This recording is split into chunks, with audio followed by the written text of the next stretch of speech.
wait for the intro.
So welcome to this Truth Seeker channel.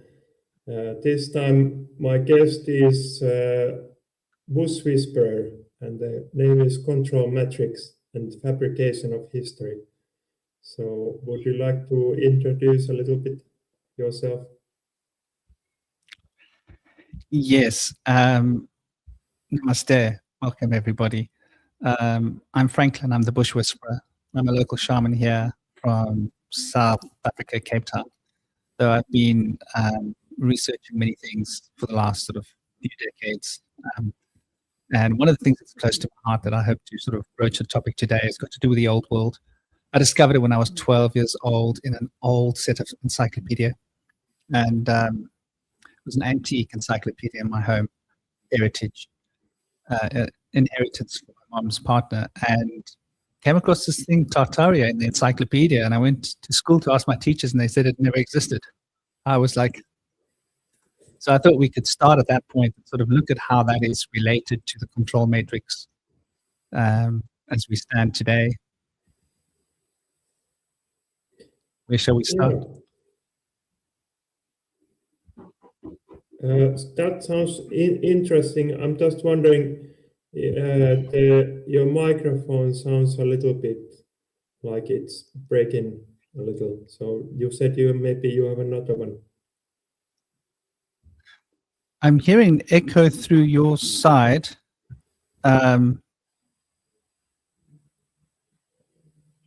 It's coming back, but it's coming back much later. I think it's a StreamYard reverberation somehow. I don't know if I can't see my microphone button down here at all, by the way. I never had this problem on my system with StreamYard. Like, is your microphone on at the moment? Could that be that it's coming back and forth? I can't mute my microphone when you talk either, by the way. I can mute your microphone here, or I can mute my microphone when I'm not speaking. So if I mute it now, then maybe it works.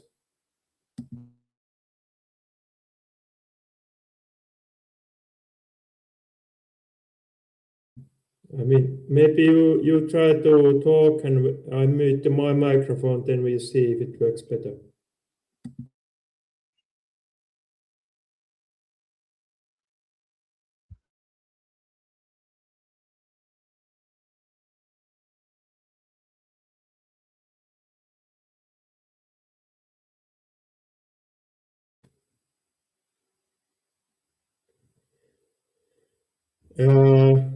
Now I don't hear anything because you mute your microphone. So if you open it, okay. These are the technical problems we are having right now. Can you unmute your microphone?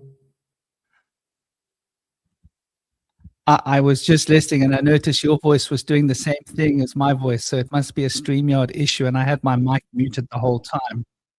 So it's definitely a StreamYard issue because my mic was muted for the last sort of 45 seconds. It's been echoing the whole time. And it's obviously not a mic issue. It's I'm not sure how we. It's quite annoying. Yeah, I noticed the same thing on Monday when I was doing podcast. I also heard the echo, but maybe we can just forget about that and focus on what we're talking about. Do you have another tab open in the back of your computer, by the way? By any chance? Sometimes if I had you one put another open, but tab I've on closed the it YouTube now. or something, it does that. I've noticed in the past.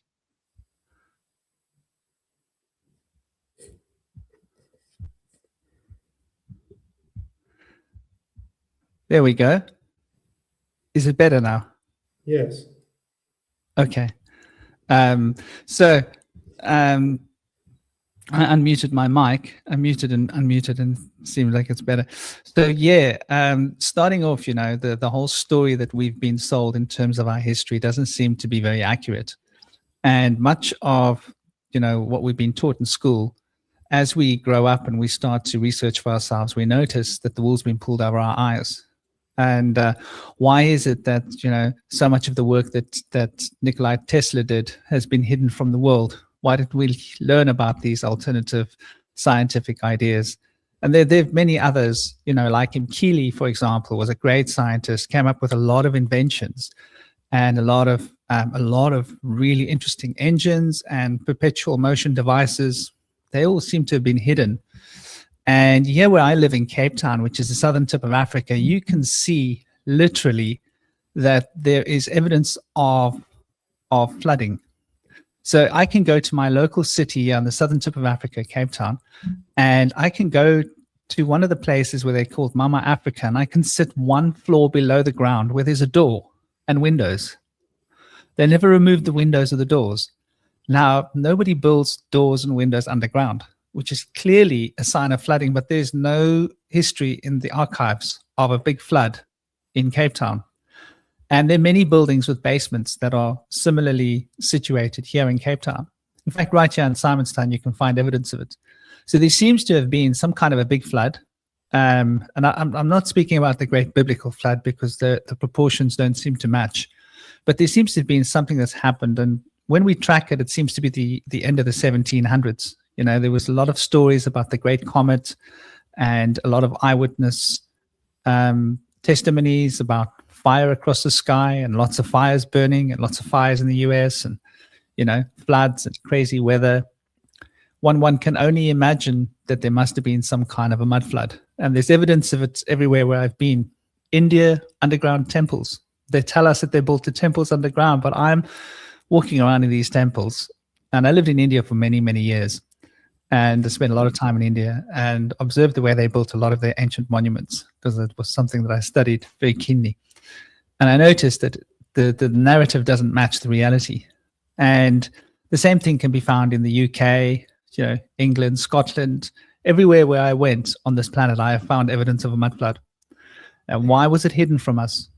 And why was the information about Tartaria hidden from us? And I had a big argument with my teacher about it. I was only 12 years old. And I had seen it in an encyclopedia. It was a legit encyclopedia set, a set of, I think it was 9 or 10 books. And I was looking for something called Tartarus, because I'd been studying occult texts. And I'd read about this Tartarus in some of the particular texts that I'd been reading, old texts. I used to collect old books when I was really young. And instead of finding anything on Tartarus, I found this Tartary. And what it was very boring. It was maps. It was the political structure. It was the economics. It was the population dynamics. It was the topographies. It was a brief history of Tartaria. And I wasn't interested in all of this stuff because I was looking for something very different, right? I wanted to learn about Tartarus, which is an old ancient Greek concept of, the underworld. And I read about this and I thought, well, this is interesting. Like, I've never heard of this Tartary place, right? And my teachers were sure that it was a conspiracy theory. And I was like, no. They said, bring the book to school. But I wasn't allowed to because it was an antique. The set of encyclopedia were more than 200 years old. and they were family heirlooms. So I wasn't even allowed to be opening them, let alone taking them out of the house, right? I wasn't supposed to touch them. But that day, Stuart, my mom's partner, wasn't home. And I thought, ooh, if I'm careful, I can look through here and find this is the only old books where I might find anything about Tartarus. And as I've grown up, I've noticed there's a lot wrong. Like I went to the oldest Anglo-Saxon high school in South Africa, which is Sax. It's from the 1800s. And what I observed in my high school blew my mind, because let me backtrack. I drowned when I was 3 years old. Because I drowned, I crossed over. I was never the same. I was shunned from other children. I had other kinds of abilities. I had other kinds of things happening to me. I would slide into trance. I would predict things that would happen. I predicted people not being alive anymore and how they would not be alive and where. I knew people's secrets. I knew what had happened. I caused divorces and stuff. So people were afraid of me. And other children, when they were around me, they would also slide into a kind of a trance. And we would speak with one voice, and we would see beings that weren't physical. And so parents were a bit afraid of me. So I wasn't allowed to play with other children. So I would sit and stare out of the window and contemplate, like, try and make sense out of why I'm alive and what this world is. Because when I passed away as a child, I saw a whole different type of reality.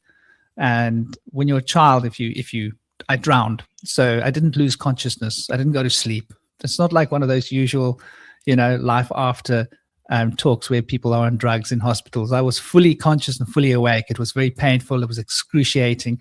I literally was forced out of my body by like a little popping of a thing in my head.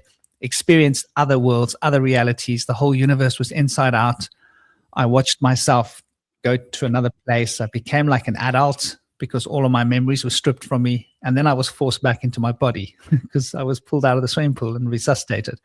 And there happened to be a hospital right next door. And I was there consciously watching the whole thing. So I had these experiences that need to be explained. And so my research took me into the occult. And I attracted masters of Rosicrucians that took me under their wing and showed me the library and introduced me into occult texts, explained to me that I was different because I'd crossed over, and that I had to learn to control these things that I had learned to experience, or else they would haunt me. So I started my training when I was really young. And then I met a Japanese master who started teaching me Zazen. So my whole life was very based upon like trying to understand why I'm here. What's the meaning of life? What is going on around me? Why are all the adults a bit ill? Why are they all unhappy? Why are they all stressed? There's something wrong with the world. There's something wrong with people. And in my high school, there used to be groups of Masons, and it wasn't a secret that our Old Boys Foundation was connected to the Masons. It wasn't even a secret in my high school. We were shown the heritage of our school, and we were told that if we did well, we could be inducted into the Old Boys, into the Masons, and we could have a great future for ourselves. And many of the boys were very interested in this. And I didn't come from a lot of money. I only went to this high school because I had a natural ability for physics. I had a natural ability for languages and for sports. And so I was like one of the poorer kids in the school with children that had like tennis courts and stuff like that at their homes. And I was like always a bit embarrassed about we just lived in a normal little cottage, 3 bedrooms with a nice garden, but it wasn't like the mansions all my friends lived in. And so this had sort of pushed me on my life to go on a journey. And what I noticed when I went on this journey, which was self-discovery, was certain themes kept coming up for me again and again. And I would slip into trance where I would remember other lives, other things, other times. And the memories I was having, there were giant people around. And I was like, why are there no giants? Where are they? Why am I remembering these big people? Because they're not here. So I started researching. I started noticing, hold on, there were giants. It's not just in the Bible. It's not just in, many ancient texts, by the way. There's a list of ancient texts, the length of your arm, outlining the giants. And this got me asking more questions. And that took me down rabbit holes, which I'd like to share with you. One of the things I want to talk to you about is the architecture of Tartaria, right? This incredible, incredible place. Something I noticed when I went to London and I lived I was traveling for 20 years. So I was abroad most of my life, or a big chunk of my adult life. I was traveling. Most of that I spent in India, lived in Sri Lanka for some years, spent a lot of time in Nepal, a lot of time in the Himalayas. I lived in the jungles barefoot. I lived in all sorts of places, even uncovering little ruins in jungles. You'll be surprised what you can find deep in the jungles. It will blow your mind. And what blew my mind was when I went into these old ancient buildings, which I was always fascinated by, and I would see the structure of the building. And I'd done a little bit of building as a boy, so I could appreciate the work.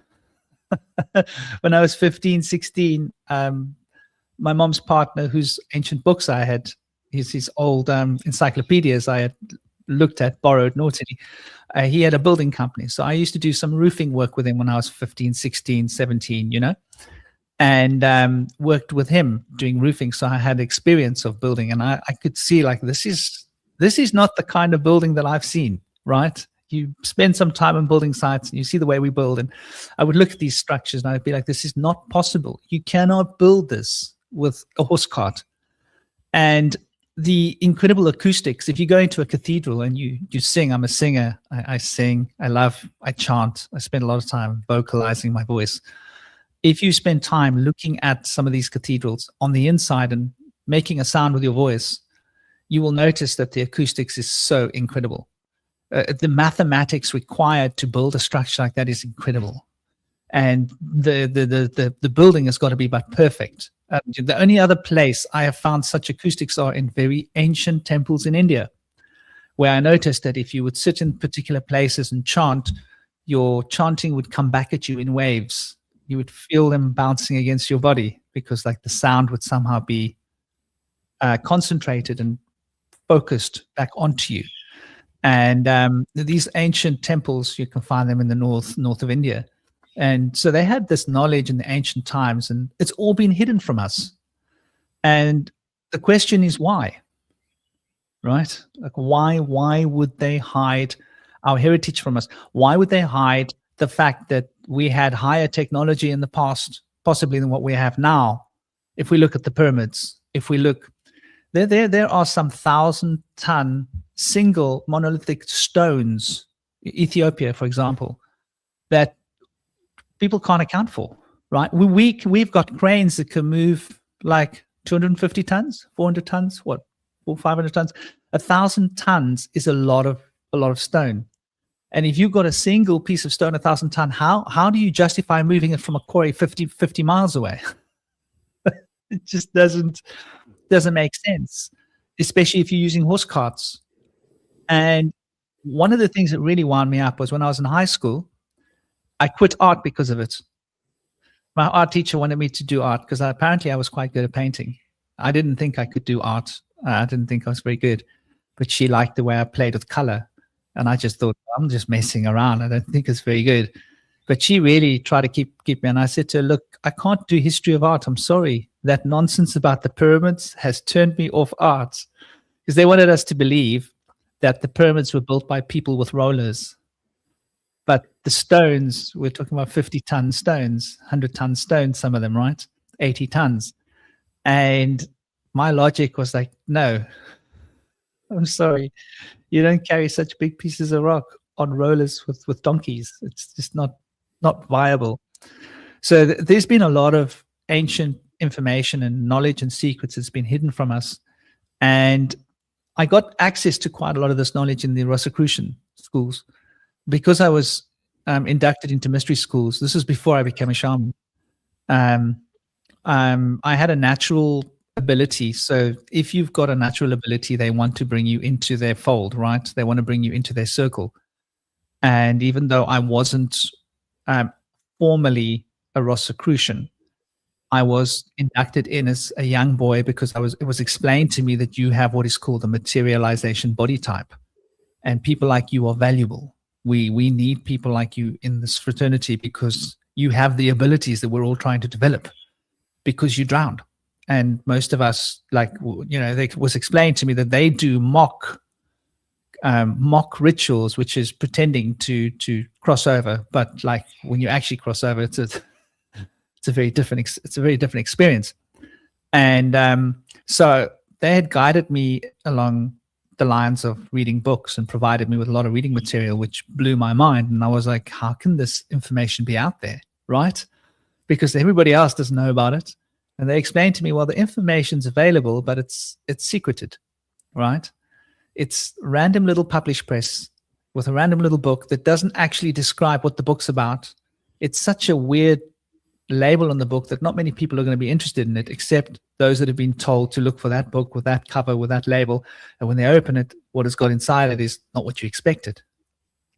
And so this really sort of inspired me. And I trained hard to develop my ability to meditate. And that became sort of the whole path of my life. And through those processes, that took me to India. And India was, for me, the biggest eye-opener you can imagine.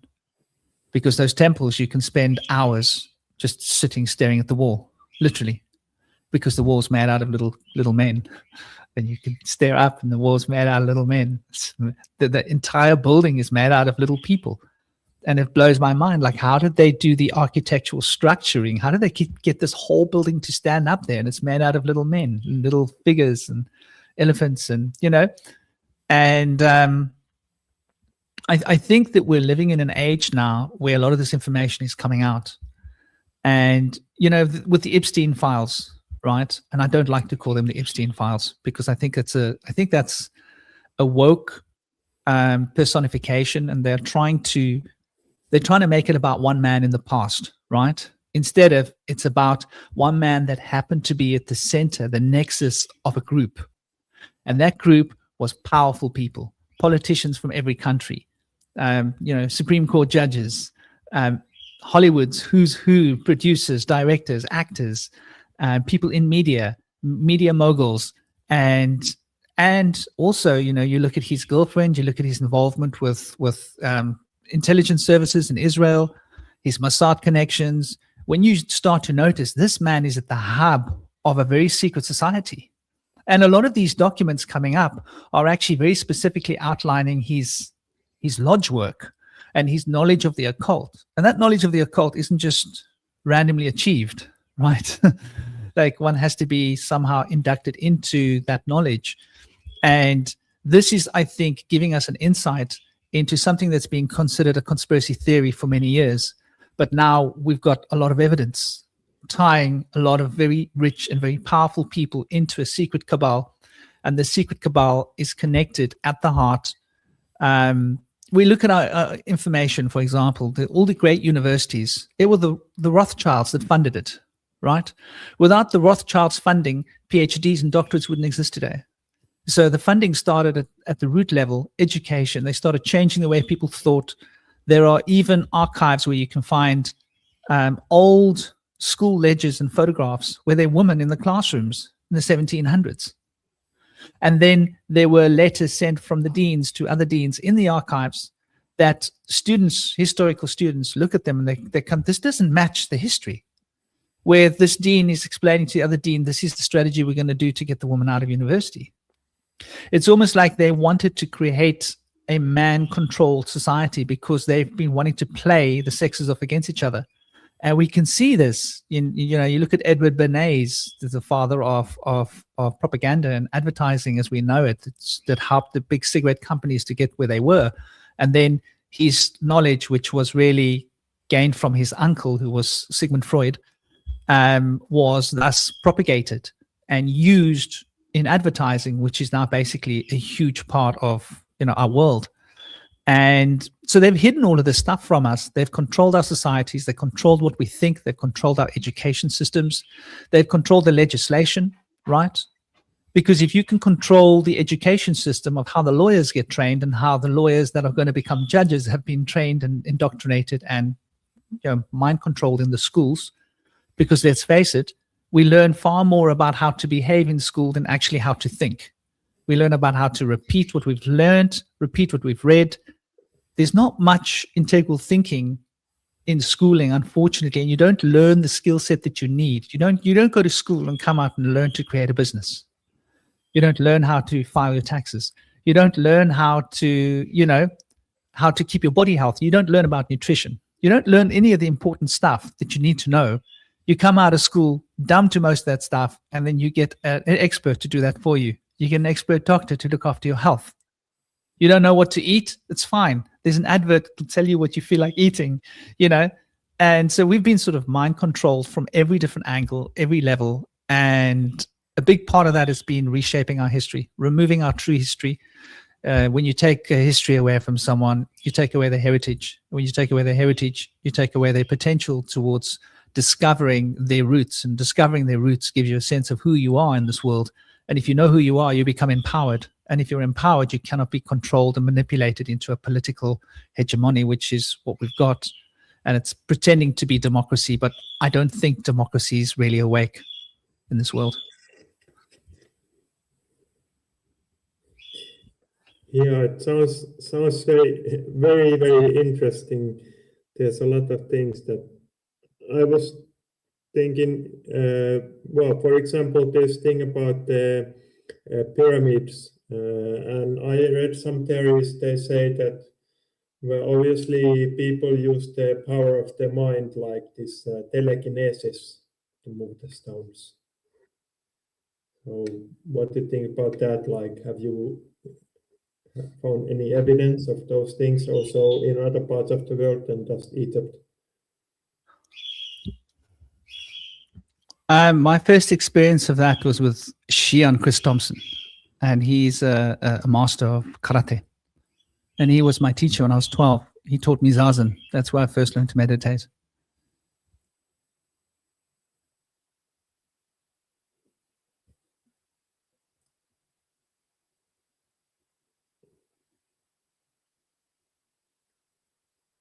Did you mute your microphone on purpose? I'm so sorry, my mic was muted. So yeah, my first experience of that was with a Shihan Chris Thompson. And a Shihan, just so you know, is a Japanese term. It's not a teacher, it's a master. And a master is somebody that it's not a grade you can get, it's a grade you get awarded by the other masters. And it involves mastering your ki, right? This is a Japanese school. If it was a Chinese school, it would be chi. And I was inducted into his senior classes when I first started training because he looked at me and he could see something in me because he was a master. And he pulled me aside and he said to me, I want you to come to my classes with the other senseis. Now I was a white belt, right? I was like, okay. And he picked certain classes for me, and the classes were Zazen, learning to meditate, learning to breathe, learning to focus on your ki. And he explained to me that the reason he had pulled me aside was because he could see that the spirit was strong in me. And he wanted me to learn this ki control, because he could see I would need it for my life. And one of the things that I witnessed was him doing a demonstration in his class. Now, he only taught for the senseis. So all the other people in the classes were like second, third, fourth, not even second, maybe third, fourth, fifth Dan, right? All the other he taught the teachers. And I was this little boy. I was like, what am I doing here? These guys are like real martial artists. I'm like, I'm nothing. And one of the things he did was to show how he could project his ki outside of his body. And he knocked a beer. He got a clear glass mug, and he put it at a distance, and he showed how he could throw his force more than a meter, and knock this thing over. And for me, that was like, wow, right? I was like, okay, that's, this is real. And I'd known about it. I'd learned about it. I'd seen, lots of texts. My experiences had been out of the body. As a child, I used to travel out of my body all the time, and I used to remember other times and other things. And I could sometimes see the future. Like if it came to me, a flash would come to me, and I'd know like this person's going to be in a car accident in that time, and that's going to happen. And I would know the date. I would know random details like that I couldn't know. And I told my neighbors this is why I was, ostracized, because I said like that man's going to crash his car on that day at that time of the morning at that place, and he's going to not be in this world anymore. And then it happened. And then they said I'd cursed him, right? So now I was the evil guy, and then they used to call me Devil's Kind, which means devil's child. And the adults would literally cross the road if they saw me coming, and they'd keep their kids away from me.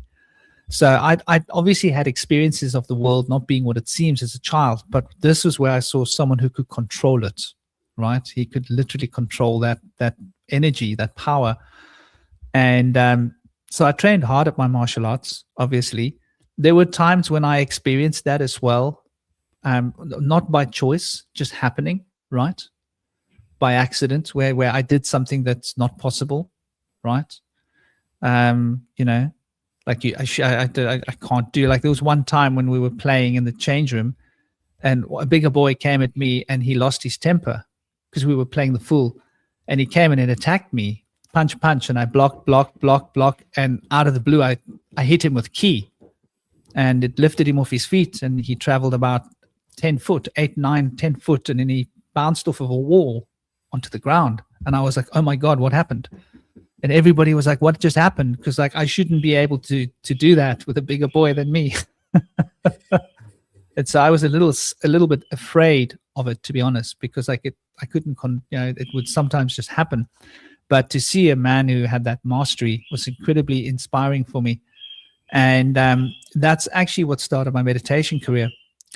And here's an interesting point. This is a point that I so let me start with the Tartarian, the giants, for a moment. I've got a couple of clips here, a couple of images that you guys might like. It's the second one, if you could. Yes. Yeah. Yes. So here we can see these are images from the 1800s. These are images from Siberia. There were a lot of these giants, and there are records for this. There's paperwork, the employment. There were actually letters written and reviews done about them, and the reviews were that they were very productive. They worked very hard. Many of these, you can see perspective is quite clear. There's a lot of records of giants. Actually, if you go back in time, you will often see buildings with big doors and little doors cut into them, and we're just told we did that for fun, right? But there's more to this, and this is not that long ago, right? This is not that long ago. What happened to them? And there's a number of these images that you can find, right? And these Siberian workers worked really hard. They would lug around branches. Some of them were big. At the places in Siberia where they worked, there were actually giant beds and special accommodations made that were bigger than everything else. So there was actual paper trails, as well as physical evidence, as well as photographic evidence to the fact that these giants, they had all been sent to Siberia for some reason. We don't know why. We don't know who did it. The history has been covered up. And you can often see like some of these people are massive, some of these people are big. And there are also, to this day, gigantic books that we have, gigantic swords, gigantic tools, gigantic shoes, gigantic things that we've got that people say, well, that was just made for fun. Another thing is the trees. In America, there's a lot of evidence and a lot of photographs of these absolutely massive, gigantic trees that were basically all chopped down. And it seems like not so long ago on this world, things were much bigger to me, or there was the potential for trees to be much bigger. People, it seems, too. And moving on to the Tartarian buildings, this is just one example of these ancient buildings. The craftsmanship, the beauty, they all have these spires on the roof, many of them. And many of the spires on the roof even look like they are Tesla coils on many of the buildings. Like I've looked at London cathedrals, and some of these buildings are just absolutely immaculate. This one I think is in Russia.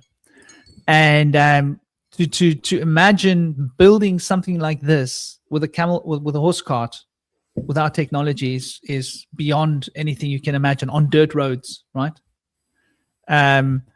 It's, some of these cathedrals, you can go to these cathedrals. I'm sure where you live in Finland, there must be some very old buildings, right? Some really spectacularly old cathedrals and buildings, probably for you to be able to go and view, because there must be a lot of history there, especially with the Norse background. And I think like the Norse tradition speaks about the giants, right?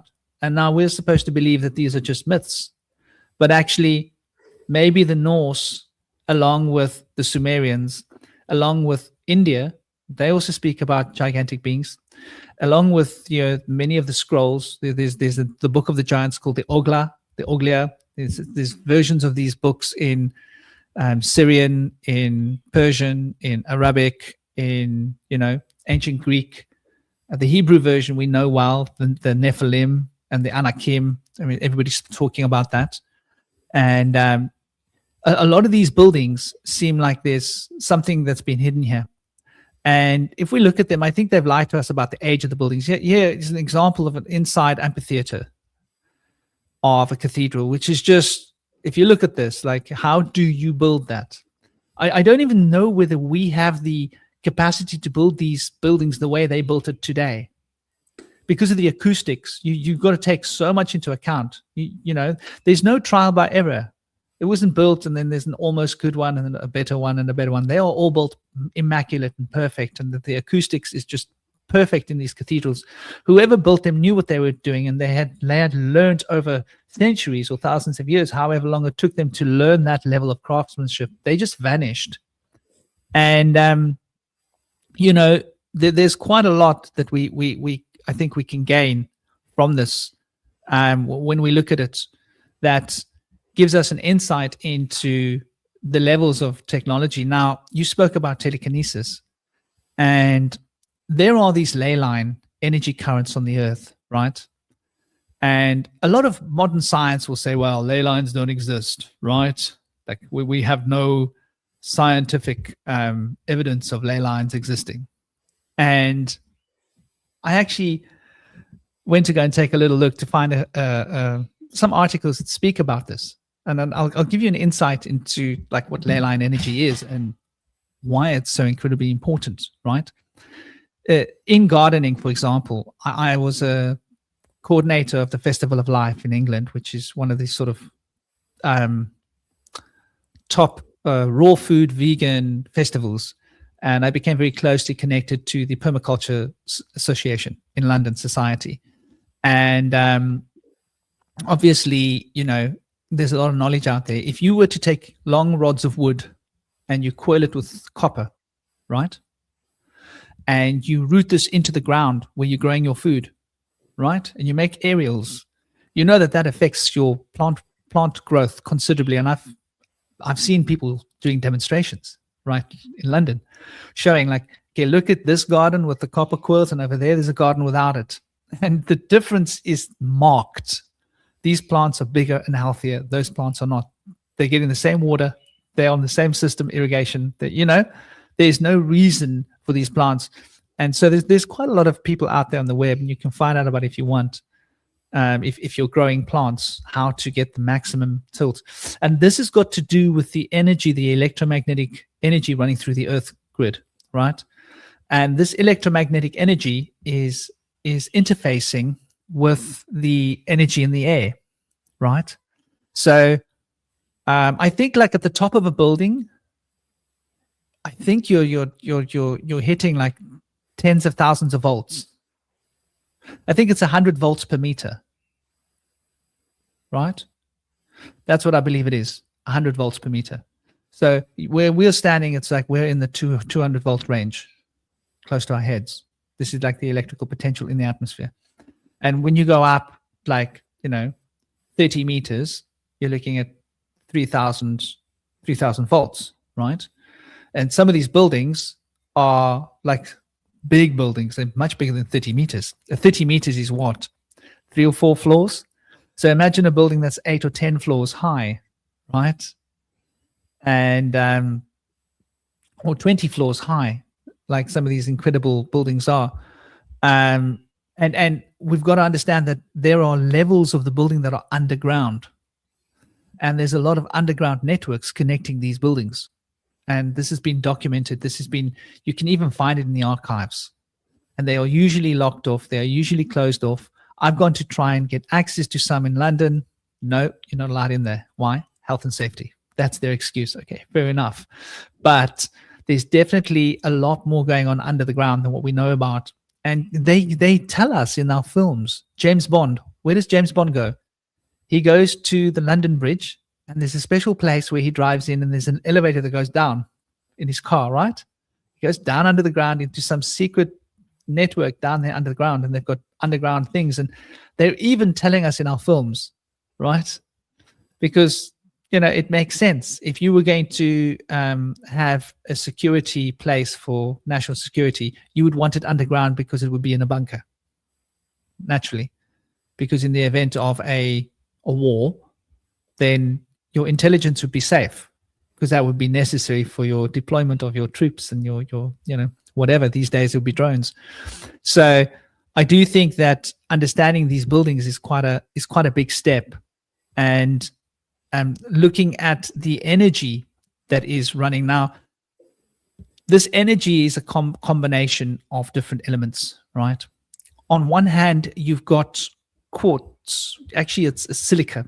It's a silica base, and you've got the outer core of the earth, and you've got the mantle where you've got the molten rock, and the mantle is full of metals, right?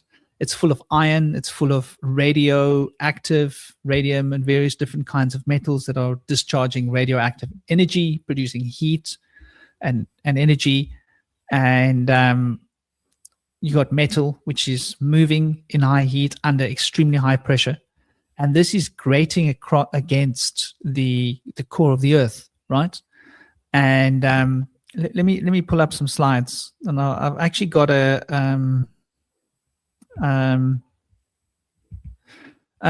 link that I had here as well, which I'll link in. Where can I put the link?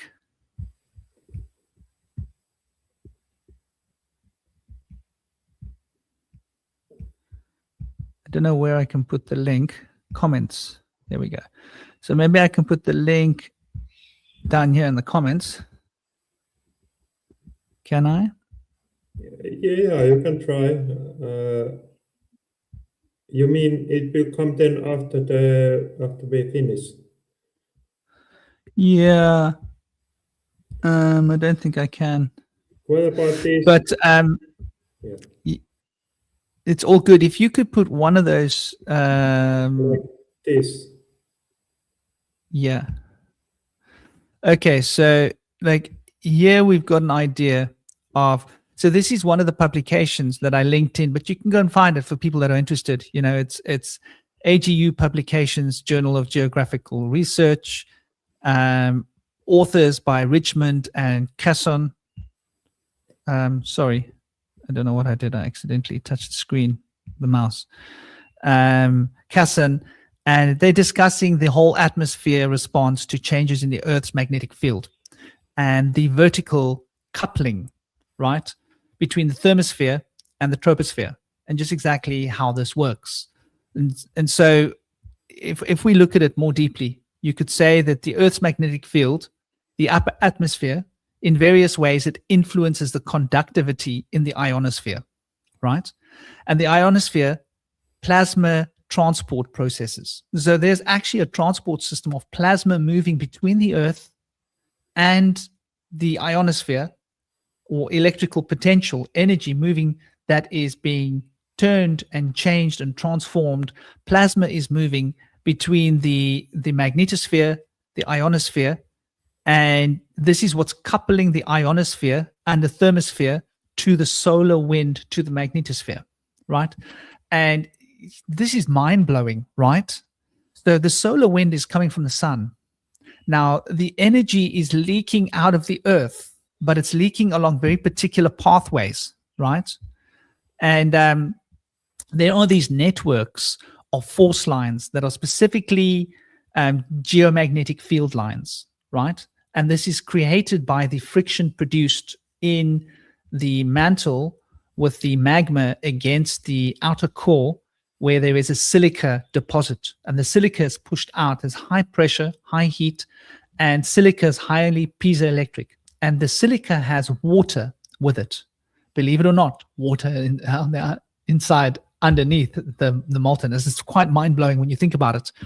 And this friction produces powerful frequencies that affect the electrical currents. And the electrical currents, by the way, for people that know, are affected by cymatics. And cymatics is vibrations of sound. So audio cymatic vibrations can interface with electrical currents. This is why electrical currents can make sound, right? In the same way that electrical currents, I don't know what happened there. Did it just fall off? Oh, so now put it back. I can put it back because I was Oh, thinking. yeah.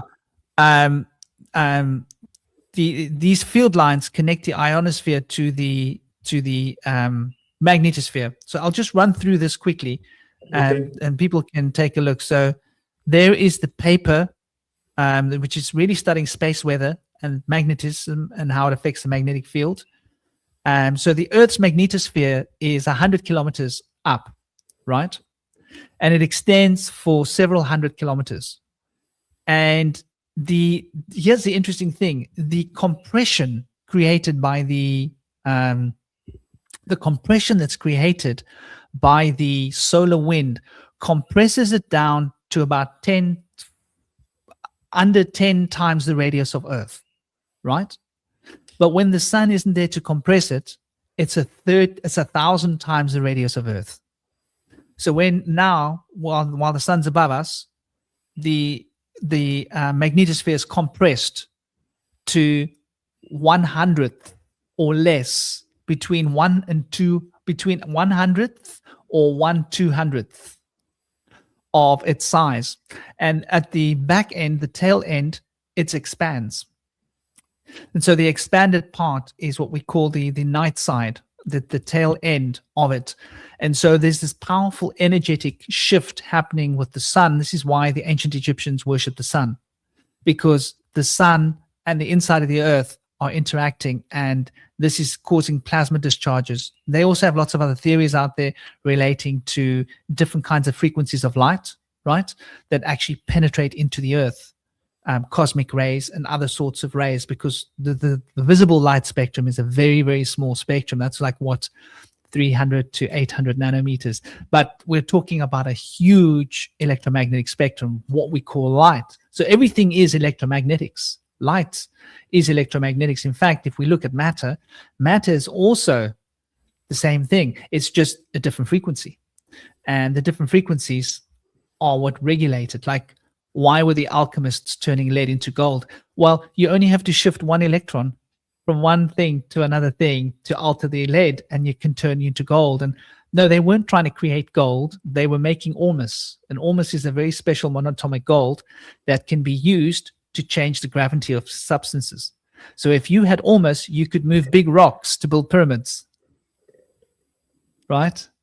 And it's spoken about in all the ancient alchemist records. It's spoken about that the manna from heaven that fell from heaven, ormus can be created naturally, through reactions of meteorites. Imagine a meteorite coming into the earth, the high pressure, the high heat, changing the gold being monotomized and falling to earth like white bread, and people eating that and no longer having to eat food.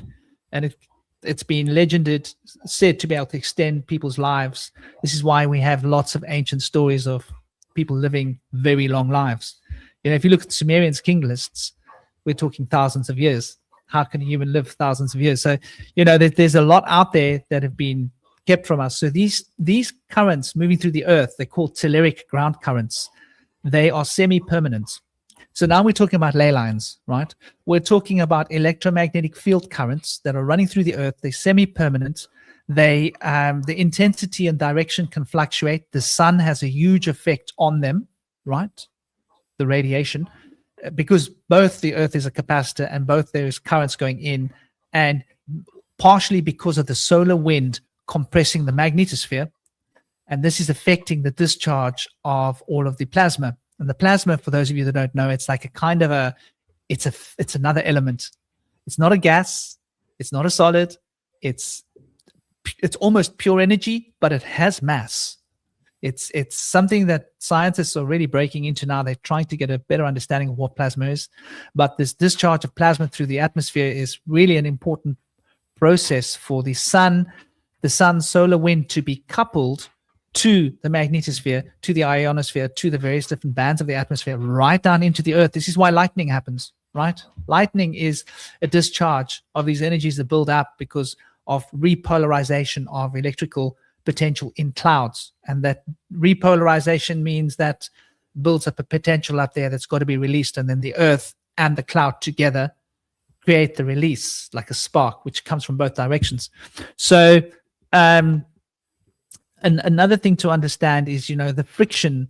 Now, this is what I was talking about. The boundaries between the earth mantle and the outer core, the core mantle boundary that's called the CMB, are known to influence electromagnetic phenomenon, though the specific mechanism described friction on silicon, right? This is just what I was talking about. And this is why crystals are important. This is why we need to use crystals for all of our technology, for computers, for such and such, because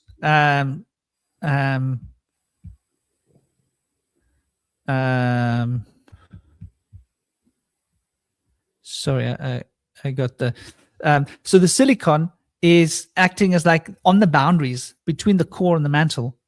This is where there's this chemical thermal reaction happening, and the silicon is like pushed out of the core like dust, and it's like this dust covering, and it's being rubbed against by the hot metals that are like magnetic, right, producing these energy. And so they speak about the friction mechanical coupling, which is creating a piezoelectric reaction, but it's on a massive scale. And the electric field generation, while the main earth magnetic field is generated by the dynamo in the molten outer core, the friction and interaction of the CBM, known as the electromagnetic coupling, right? This is important because that CBM, that quartz, that silica is what's part of the coupling process between the inside of the earth and right out there in the magnetosphere that is moving with the sun, and moving like a lot of times, like 100 to 200 times the distance. Like it's this big, then it's that big. It's this big, it's that big, depending on if the sun is shining on it, or the solar wind specifically. And so this frictional mechanical coupling is what produces this electrical field generation, or modulation of the electrical field is probably a better way of putting it. And this is responsible, or works in tandem with the solar wind. So the solar wind is connected to the inside of our earth. This is why sticking copper pipes into your soil will make your food grow better, because the sun is bringing the force of life. And without the sun, there would be no sugar. All sugars on earth are made through photosynthesis. There can be no other source of sugar.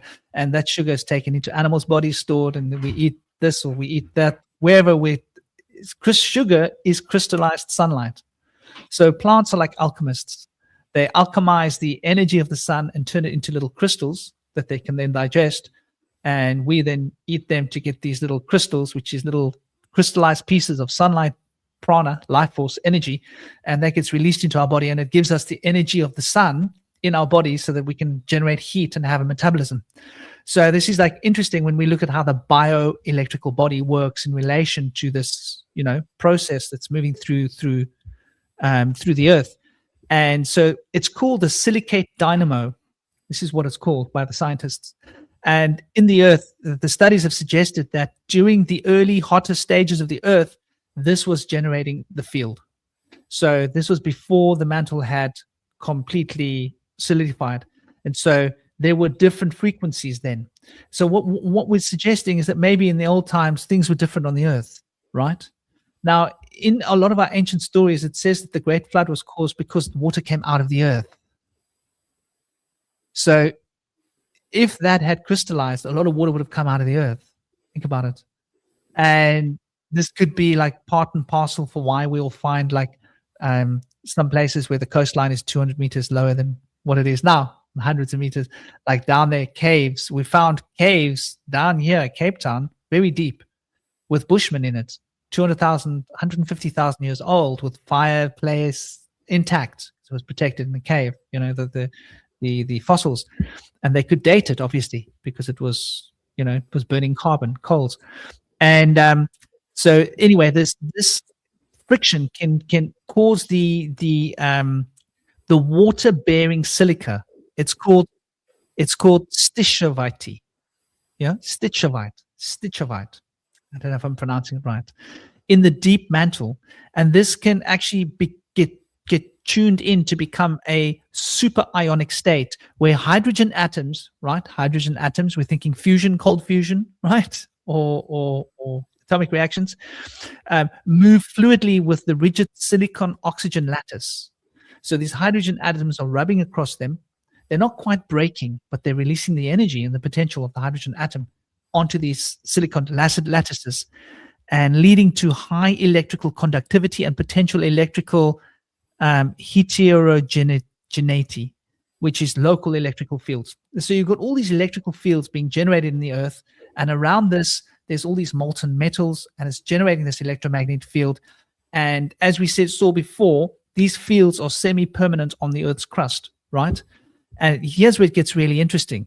So there's a continuous presence, as we've seen, right?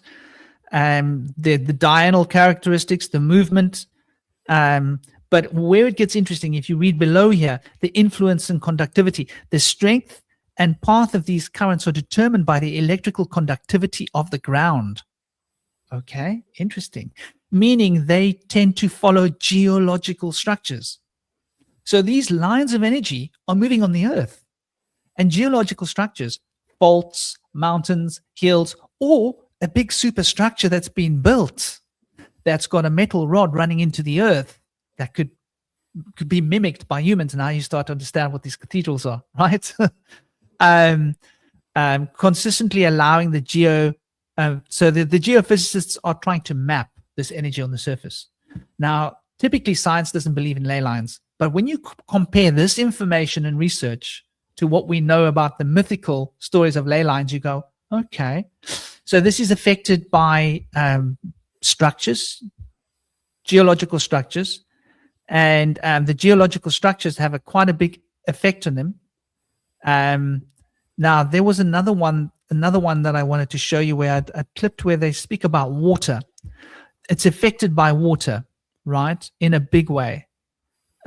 Here they speak about how they generally flow towards the sun on the day side, right? So the diurnal currents, these currents, semi-permanent pattern of daily variation, often flowing in large consistent loops that move between the sunlit and shaded sides of the earth, right? So they're moving between the sun and moving through the earth, these currents, right? And they are normally moving towards the sun. So when the sun's on one side, the currents are moving through the earth towards the sun, empowering that, and it's obviously affecting the electrical potential on the crust itself. And there is somewhere where it says about water, but anyway, I mean, you can take this off. Oh, one thing I was going to say, I did put a clip here about the key characteristics and facts about plasma for people that are interested, right? So it's an ionized gas that has been energized to the point where electrons are no longer bound in atomic nuclei. This is quite head trip. It's the closest we can get to atomic breakdown without atomic breakdown. It's not quite an atomic bomb, but like the gases are not bound to nuclei, which is quite a head trip if you think about it. It's a mixture of free electrons and positive ions. That's what plasma is. Its most common state in matter is visible in stars and in solar winds, nebulas. So in solar winds, this is where we're getting this pounding into our ionosphere and our magnetosphere by this. And this is moving energy through the solar wind directly into the earth, back towards the sun. So it's this interplay of energy. And so lightning, aurora borealis, these are like examples of plasma reactions, right? And so, yeah, I mean, that's basically, unlike gas, plasma can conduct electricity. That's another important point. And react strongly to electromagnetic fields, which is what these people are writing is all about. You can remove this. Thank you very, very much. Yeah. So what this means is, and these currents, these telemagnetic currents in the earth are affected by water, flowing water. So this is why dowsing works, right? You hold dowsing rods and you can feel the water under the ground. because there's an electromagnetic reaction. If you've dowsed, it's quite an interesting feeling.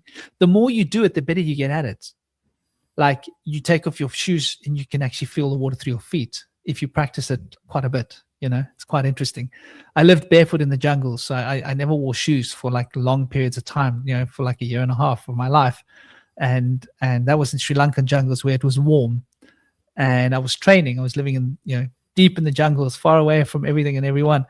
And like, my friends were the elephants and like leopards and big snakes and like wild boar and creatures with lots of horns, and try to stay away from the crocodiles, But you'll find that our bodies have an electromagnetic field. And so the electromagnetic field of our bodies are sensitive to the electromagnetic fields in the earth. And so when you hold these dowsing rods, the electromagnetic field of your body is reacting to the electromagnetic field of the earth, and your nerves get triggered by this potential, and that causes you to move, right? It's an unconscious triggering of movement. So that's why these rods will rotate and move around in your hands, even though you're not moving them. Something inside your body is causing this reaction. And so, I mean, this is real. Like, people that are digging boreholes here in Cape Town, they pay people to dowse. They pay a dowser to come because it's a lot cheaper to pay a guy to dowse, and he says, dig the hole there, and you dig the hole there. If you dig the hole there, it's going to cost a lot more money. So if you're going to have a borehole made on your property, you may as well pay a little bit of money extra for a dowser to come and advise you where to do.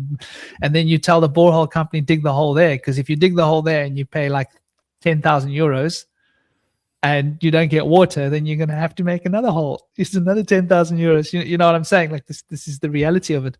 So yeah, these currents in the earth are why these structures are built. And that's why a lot of these old Tartaria buildings have got aerials on top of them, right? They are like electrical conductors, and they are siphoning the electricity from the earth and from the sky, and they're acting as a modulator.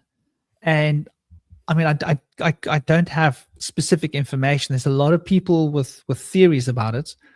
All that I can say is, well, there's a lot of potential that can be used for when it comes to health, when it comes to maybe even learning to modulate that into electricity, right? If you had huge crystal can change energy from one form to another, right? Crystals is why we use them in our radios.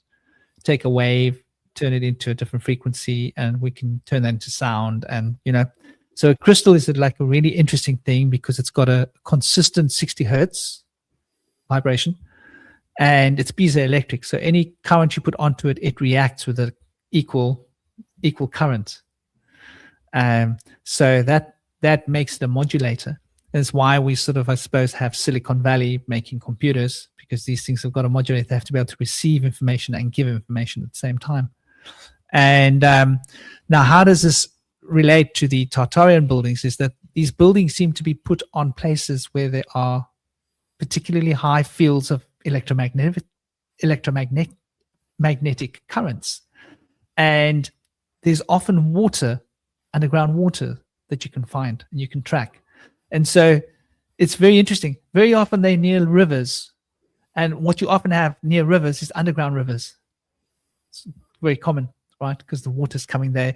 There would be caves down there where the water's also flowing down there, right? And these things would be tacked into or near where the water is, because the water is diamagnetic, dielectric. It's going to change the frequency.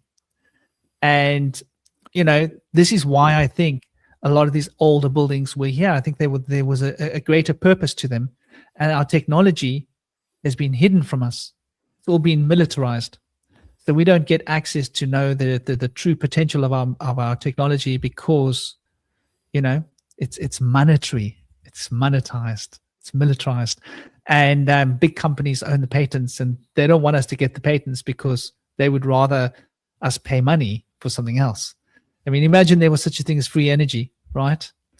Well, what can you count on? Like, the big corporations would make sure that we don't get hold of it because they've got too much invested into the energy market. Oil, electricity, coal, nuclear power. There's so much money in it. And this ley line energy and currents is the same kind of energy that powers our bodies. So the earth you could think of as like a living thing.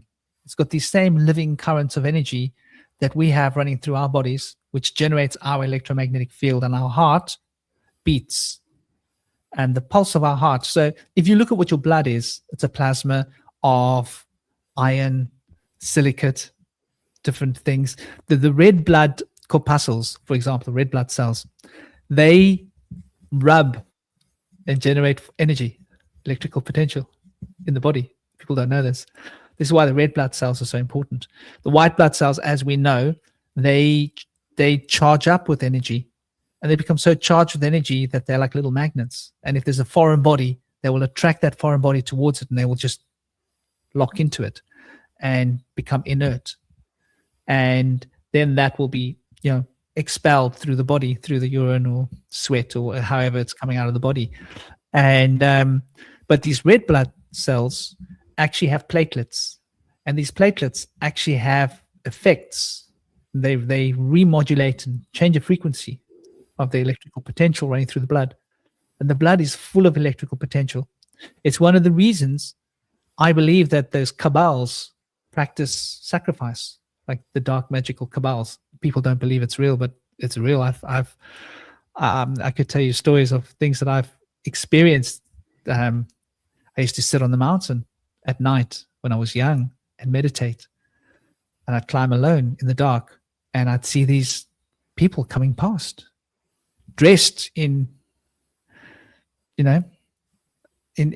garb, masonry garb, and I'd be like, what the hell? They didn't see me. I was like, thank God. My guides would come to me and say, don't let them see you. You're in danger. I'd be like, I'm in danger of these people? No, but I'm a national championship martial arts fighter. What can they do to me? No. Settle down, buddy. Your life's in danger. And I would hear them go and do their chants, and I wouldn't want to get too close to them. I could feel the energy that they were building, and I was very concerned. And this is what caused me to take my other students from my school at night to the school.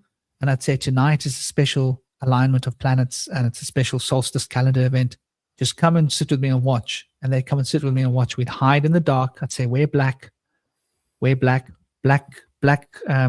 hoodie, and take a hoodie and cut holes in your eyes. You don't want to be seen. And we would watch out our headmaster and senior staff marching around with rigmarole, funny gowns, big staves, all sorts of things, going into the old boys foundation room where they would go under the pool, where there was some kind of a old door where none of us ever went near. We weren't allowed to. And they had a special room underneath the swimming pool, right? Like we had an Olympic swimming pool. Underneath the pool, they would do whatever they did. And the other students were like, they were freaked out. They were like, what kind of a school are we at, dude? And I was like, that's Masonic stuff, mate. That's what's going on here. And I was explaining to the students that like there's something going on in the world that's not right. And I understood this when I was 15. I knew like there's something wrong. Who are the people that are in charge of our world they're not who we think they are. And so we hear about these Epstein stories and what's been done and children and, terrible stories. And, this story of ritual, black magic rituals. A lot of people think it's too far-fetched. But when you start to look into the ancient scrolls, you start to realize, hold on, these people have specially built their structures on particular points. They've taken the old Tartaric buildings over as government points, and they use that. You can literally send energy into the earth, like consciousness, because our consciousness is an electromagnetic field. It's what we forget. We think that it's in our brains, but is it in your brain? What's around your brain is an electromagnetic field. And when that electromagnetic field goes away, there's nothing in your brain, right? So that electromagnetic field needs to be present, and it can be measured from the body. Like some people have a strong electromagnetic field. They can measure it from like 3, 4, 5 feet from the body. Most people, the EEG can pick it up 1 or 2 feet from the body, right? And this is what an EEG is doing. It's measuring the electromagnetic field. It's not actually looking into the brain. It's looking into the electromagnetic field around the brain. And it's reading that. And by looking at that, it can tell us what's happening in the brain as per the field that's covering that part of the brain. So these electromagnetic fields can be charged with thought. This is what magic is. This is what occult rituals do. And these people get together and they have centers all around the world, and they do rituals at the same point, at important points into the earth. And they send this information, electromagnetic charge information, into the earth, and they can, in a very subtle way, plant information into the earth that we will get, because what we're getting from the earth is more than just physical sustenance. We're uploading and downloading energy, and that energy has got a quality to it, right? And people wonder, like, why the world has become so corrupted in this modern time. And I think a lot of it's got to do with the people that are ruling us, right? And these same people get to control the media, to get to control our education, to get to control the legislative bodies, political divides. The left becomes the right, then the right becomes the left. It doesn't matter who you vote for. It's the same crap. Oh, but I'm conservative. Well, in 3 years, the conservatives won't be so conservative. You know, the Democrats will have become conservative. And then a few years later, they'll switch again. And it's like a drama that they put on for us so that we can't see that what's actually going on is that every decade they take away a few more of our rights until one day we will be serfs again. So I've often wondered, how did people become serfs?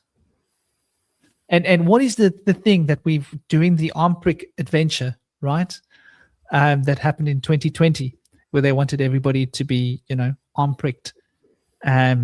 What was one of the things that was being pushed was the notion of you will own nothing, but you will be happy.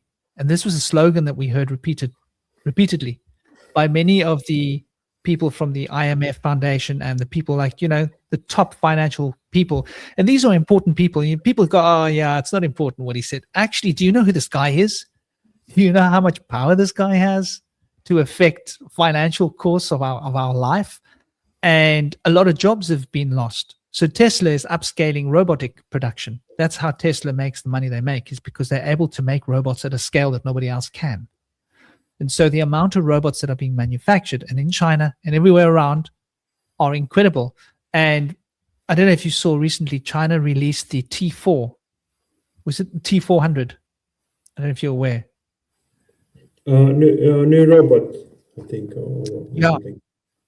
These robots can do martial arts. Really? Oh. As well as a human. They can do somersaults. A robot that can do somersaults, right? Run, jump, do. The Chinese did an exhibition in the last month. If you go and find it, you watch it, it's mind-blowing. That's where all our jobs are going to go. It's happening. And what's going to happen when there's no more jobs? Well, we're going to have to rely on the state. And then sooner or later, people will own nothing. So how did we become serfs in the Middle Ages? Something happened to make us become serfs. It's like this little drama is replaying itself over and over again. And it seems that we're at that like crucial point where they want to upgrade the New World Order to a point where we'll be watched by drones all the time. All the work will be done by robots and AI. Those that want to get jobs will need to get implants, right? Because the only way you'll be able to work is if you can interface with an AI and robots. And if you can't interface with robots and AI who are doing all the work, then what good are you? So I think like this is why Tesla and many other companies are developing neural implants, because in the future, to get a job won't be easy. And so these will be the criteria for people to get jobs or not. So we're living in a very crazy age where things are completely out of control. And it comes back down to this human biofield energetic system that humans have. You talk about telekinesis.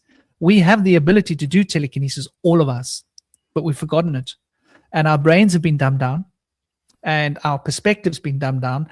Our connection to energy has been affected. Imagine we're talking about all this electromagnetic energy field moving between the solar wind and through all the different elements of the earth, and it's an exchange happening with the mantle, right? And that moves right through the mantle and the core to the other side of the planet, like we were outlining earlier. What do you think 5G does to that? Right? And 6G and 7G, which is coming next, right? And Wi-Fi and all the radio waves that we've got, the military radio waves and the other radio waves. They haven't shut down the radio waves, by the way. You know that you don't get terrestrial radio anymore, but do you know that they're still broadcasting radios? Like why? They still broadcast these waves. Turn on your radio. There's still something happening. There's still fields out there, energy fields. So I turned on a radio the other day and I was surprised. Like there's something going on. You can hear it. The changes of pitch and frequency has got to do with the different radio waves affecting the crystal in the thing. So they don't disclose to us what they're doing. And our connection to the earth is the key to our awakening on an emotional level, because our hormonal bodies are wired in to the system. And our hormonal bodies are triggered by electrical responses in our body, which is affecting the electromagnetic field, which is affecting our neural pathways, which is passing directly through the endocannabinoid system to interface directly with the hormonal systems. And so our hormonal systems and our neurological systems are all being affected by 5G, by the natural flow of energy between the earth. And so what are ley lines? Ley lines are these energies that have been changed, and where there's water, the frequency becomes somehow amplified in a positive way, because water is a source of life. Everything needs water. And this is why if you go to certain places where there are ley lines, I used to live in, if you go to Avebury, there's 3 circles in Avebury. I take it you know Avebury, yeah? Yes, I used to live in the second circle of Avebury, a stone throw away from the middle circle of Avebury. I lived there for a while when I was in the UK. And I tell you something, powerful. I used to go to the stones frequently, all the time, because it was just over there, right? Walk up my door, it's like 100 meters, not even 100 meters away. Well, it wasn't a straight road. I had to go there and there and there, but as a crow flies, it was close by. And under 100 meters as a crow flies. And I used to sit in that circle all the time. And you can literally feel how it affects your body and how it affects your emotions. And, I think like this technology, because that's what it is, it's spiritual technology, has been taken from us. And wherever I went, everywhere in the UK, I would go and find all the little stone circles, and the king stone. There's usually often a king stone by the stone circles where the kings would do sacrifices on the stone. And those stones, if you go and feel on them and sit on them, there's something going on underneath that stone. If you're sensitive to electromagnetism, like I am very sensitive to it, like I can feel, if I walk into a room, I can feel if there's something happening there. And then if I turn and look there, oh, there's a TV on there. Even if there's nothing coming out of the TV, I can feel it on my skin. It's like my skin crawls, like a crawling feeling on my skin. I can't go in a room where there's a microwave because it makes my skin crawl. I can't be in the room. Something about that ionization that doesn't feel nice on my skin, which is what makes me wonder how safe microwaves are, even though they are safe, right? But at the rate of which people are getting cancer these days, you got to wonder, like, what is safe? Cell phones, gosh, where's my cell phone? It's over there. If I spend too much time around my cell phone, I start to feel awkward. You feel the tension build in your body. Yeah, you don't know why. Take the cell phone and put it on the other side of the room, and you suddenly feel And here in South Africa, we used to have power cuts. We were having power problems, and literally, I would be in the garden, I'd be doing something, and I'd suddenly feel, and I'd know the power just went off. When the grid drops, it's like your whole body it's like sighs, and it feels relaxed. Suddenly all your muscles start to relax. Suddenly you feel very tired. You're like, what happened? You walk into the house, you realize, no, the power just went off. So I think all of the power systems, the electrical grids that we use, the particular way that we use technology these days has all been done in such a way that it's not particularly healthy, and it affects our own ability to interface with the energy in the earth. And because we're disconnected from the earth, our natural abilities we're cut off from them, right? Once I held a spider this big in my hand, yeah, in Sri Lanka. I lived in Sri Lanka for like a long time. And when I got to Sri Lanka, I was trying to find a place to go into the jungles. So I rented this house for a few months. And just while I bought a bike, trail bike, and go off and find jungle, go and look in the jungle, ride deep into the jungle on a trail bike and find places where there's water, right? That's the key, because it's dangerous in the jungle if you don't have fresh water. So I had to go and find a water source so that we could, and there's caves, good. Water source and caves, that's where I'm going to live. And like, how far is it from the nearest tiny village? It's like 18-kilometer walk through the jungles to get to the tiny village. And then I can get like lentils and rice and carry it back. There's quite a lot of stuff you can eat in the jungles, by the way. Like, you'll be surprised what you can eat. But I'd get like lots of lentils, rice, and flour and carry it like 30 kilos on my back. I've always been quite strong. And 30, 40 kilos, and then make a safe place where the animals can't get at it, and then harvest the berries and leaves and nettles, and you get these arbi, you get the kind of food that you get in the jungle that you can eat. They're kind of yams and stuff. They're wild. And anyway, while I was in this house, I put my hand under the sink. Now, I had lots of spiders living in my house. The place was overrun with spiders, and I was like, oh, I want to keep the spiders. Like, I don't mind all the spiders everywhere, because like I used to be afraid of spiders, and I want to face that fear. I don't think it's natural to be afraid of anything. Like, I wasn't afraid of elephants. I wasn't afraid of like just about any animal, but I was afraid of spiders. You could put a snake in my hand. I could see a snake go over my foot. I'd be fine.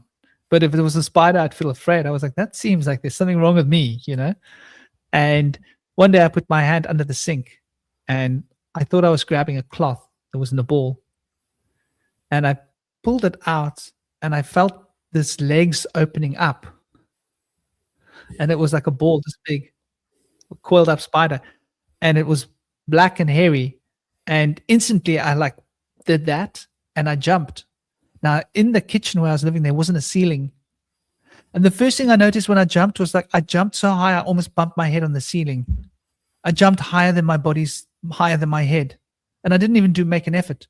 It was like the earth repelled me. I just boing. Why is it we can do that at certain times, but we can't do it all the time? I jumped higher than my own head height. That means I should be able to just stand there and jump up over my own head, right? And other times in my life, I've done similar things, when I've had to. And one time I was surrounded by men with knives, and there were like 4 of them, and I was on a bike. And at that time, it wasn't a big bike. It was an 80cc bike. That wasn't that was just as I got that. First got a little cheap 80cc thing, and then I was like, no, this thing's no good for the jungle. I need a proper trail bike, like a Honda. But these guys came, and they had the sickle. One had a sickle. Another one had like a kind of a long blade. The other guy had something I couldn't see. There were 4 of them, and they came and grabbed my hands on the thing. And I had my ex-wife on the back of the bike with me, and I somehow just swept them off the bike, and I swept my ex-wife into the bushes. Somehow I flipped my legs open, and I just took the handlebars on the bike, and I flicked it like a frisbee, and it went like woof, woof, woof, woof, woof, woof, woof, into the bushes. And these guys saw that, big eyes, and they ran for their lives. And I stopped. I was like, oh. My ex-wife said, what the hell did you do with the bike? It's like, how did you do that? Like, I'd accidentally flicked the bike to get it out of the way so I could fight. It was like, they were almost a half circle surrounding me. Instinct, quick, get her out of the way. This man's got a knife. That one's got a blade. Flick the bike out of the way and be ready, And in the process of just getting the bike out of the way, I did something that was not possible. Like, flick a bike with, and when I say flick it, I mean like 10 meters away, right? 10, 15 meters, like just on the handlebar, just one flick. So we have the power to do this when we need to do it, right? And humans will tell you, like a mother gets her babies under a car, or she'll pick up that car, right? There's records of this all around the world. Why can't we do that all the time? It's because we've been locked in. It's like fleas. They did an experiment with fleas, and fleas can jump very high, and they put fleas into a container, and they put a roof on the top of the container, and sooner or later the fleas realized they couldn't jump that high, so they jumped less and less and less and less. And the babies of those fleas, when they took the container off, the babies couldn't jump out of the container because they didn't know that they could jump out. And so we're like that. We're brain locked into this physical reality. We don't know what our true potential is because, we hear, oh, well, Jesus walked on water and the Buddha did this, dematerialized his body, and all these saints and all these people have done. There was a particular saint that used to have to get taken out of the trees all the time. I forget his name. It's quite well catalogued and documented in Europe. He would get high, and then he would float up into the tree, and he'd be holding onto the tree, crying for people to get him out of the tree. But sorry, I've been going on and on. What do you think? I think it's very, very interesting stories. You have a lot of experience and information about many topics. There's a lot of information to research. I like to research myself a lot of things. I'm curious to ask you, like you were living in a jungle in Sri Lanka, and did you meet any indigenous people who are living in the jungle out there in Sri Lanka? In Sri Lanka, I only met some. There were some monks that lived in that jungle. A few of them, they were ascetics, and I got connected to the Nyakatera of the Western Province through them. And he wanted to come and meet me. He was like, a white guy living in a cave in the jungles. But this guy was like a big shot, and I didn't have a passport. I did have a passport, but I didn't have a visa. I'd come there, and I got to live in the jungles. I didn't know how long I'd be there, and I was like, I'm going to live here for the rest of my life in the jungles. I don't want to leave. What do I need a visa for? What do I need a passport? I'm going to live in the jungles. This is where I want to be, And the jungles are like 200 kilometers of jungles. If you don't want to be found, you won't be found, right? And I was like content with that. I was like, I'm content with this. I'm going to develop what I need to develop in these jungles, at which point then none of that other stuff will matter. And so he actually came to the jungles with a translator and spent time with me. And then it turned out he was the Nyakatera. So there's 4 head monks of the Buddhist order. And he wanted me to join his order. And I was like, no, dude, I don't want to be like one thing. I just want to be me. I just want to experience the wildness of the nature. I want to have my relationships with the animals. And I was building relationships with animals while I was living in the jungle. So like I had powerful initiations with the guides and animals. I did meet indigenous shaman in the Himalayas. I did meet I lived a lot of time in India as well, many years, right? I only lived in Sri Lanka like close to 2 years. India, I must have lived 7, 8, 9 years cumulatively, maybe more. Spent a lot of time in Nepal as well. But in India, Hamara Hindustani Bhasa kam se kam chalte ho gaya. So I learned to speak some Pahari, some Nepali, some Hindi, even a little bit of Urdu, a mixed masala language, because different regions with different languages. But I wasn't taught. I just learned because I could feel what people were thinking and saying, and I would backward engineering. They must be saying this. And then I'd try and say that, and then someone would say to me, yes, you're right. How do you know? I was just a guess. And so other people would correct me and say, no, this word is this word. Don't say that word. It's the wrong word. You can't talk about a lady like that. I'm like, whoops. Yeah, I didn't mean that. I made this. I thought it was something else, But I did meet shaman in the Himalaya. I met Agora as well in the Himalaya. I lived in different ashrams for years as well. I was with a Kendra Guruji who had a Kendra ashram that was in the desert. I went to live in the deserts as well in Rajasthan. I fell in love with the desert because they're eagles, and I've always been drawn to eagles. And I used to sit in the mornings in meditation. The eagles would come and sit around me. Big eagles. When they sit next to you, they're as big as you are sitting on the ground, and they would surround me. And I would feel like they've come to protect me, and they would be like, literally like almost their wing brushing my arm. Like they'd be all around me. They were like attracted to me. And once I had one land on my head, big eagles, huge, came down, swooped down, and he stopped almost in midair and put his feet on my head, and he stood poised, and then he flew off. And so like everybody thought this was a sign, this is India. That's like some religious sign, because that doesn't happen. But I had a very special connection with the eagles, and so I lived in Guruji Ashram, he's a Kendra Guru of Kendra. I spent time in other ashrams of Tantraman ashrams, which were like secret ashrams. Like the Kendra Guru ashram is not for white people. You're not allowed to go there. So I went to his ashram, and he said, no, I don't want Westerners in my ashram. So I said, okay, I'm going to sit at the gate. I sat at the gate and I meditate at the gate for like 10 hours.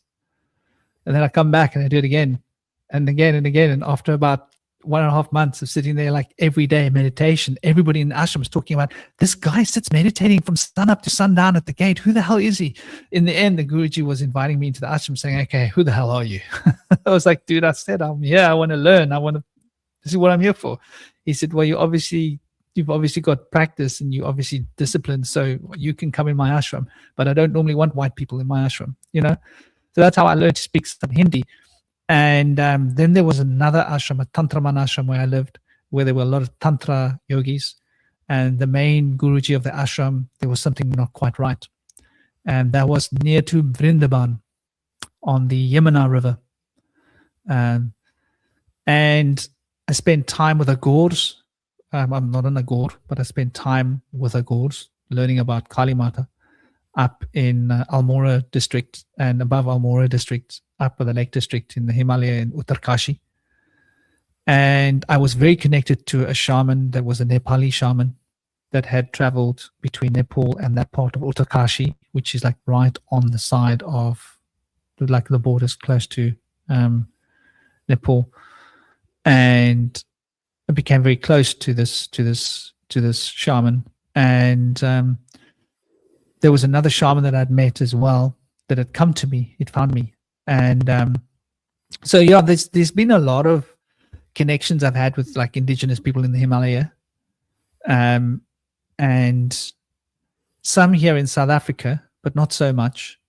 What I've discovered in South Africa is most of the Sangomas and most of the Utkoikas and the Inyamas. The Inyamas like a sorcerer. They do like black magic and stuff. So we've got a problem here, for example, with lion poaching. They use the bones of the lions to make muti. And the muti is like important for like people go and pay the money, and they get the lion bones and pieces of the lion to make muti, so that these people will using the lion muti is for like prominence of career and money and success, if that makes sense. So everybody wants that. So we've got a problem here with these guys, and I've heard of stories of children disappearing and them using parts of children for their muti as well. So unfortunately, very often there's darkness attached to many of these indigenous healers, or so-called healers. I don't know. Well, I wouldn't say that that's all of them, but I do know that some of them are that way. As a shaman, I work here. I've had clients come to me and they've got something wrong spiritually, and I can see like someone's put an attack on them, and it's these muti people, these inyamas. So like, they do things, not good things for money, basically. And this is a problem in India as well. Like one of the Babajis I spent a lot of time was with a Babaji from Nagaland. He was a Juna Akara Babaji who had been initiated in the Juna Akara tradition in Pashupatinath, Pashupatinath in Nepal. And it's an amazing complex of temples if you go to Pashupatinath. It's an incredible place. The energy, the ley line potential, the energy, if you spend time there, your consciousness alters. It's beautiful.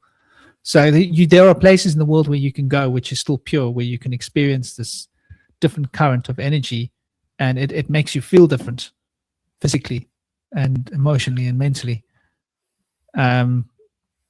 But yeah, a lot of the indigenous people that I've met, and when I lived up in the Uttarkashi, up in the higher ranges, I met a lot of people that don't go to towns.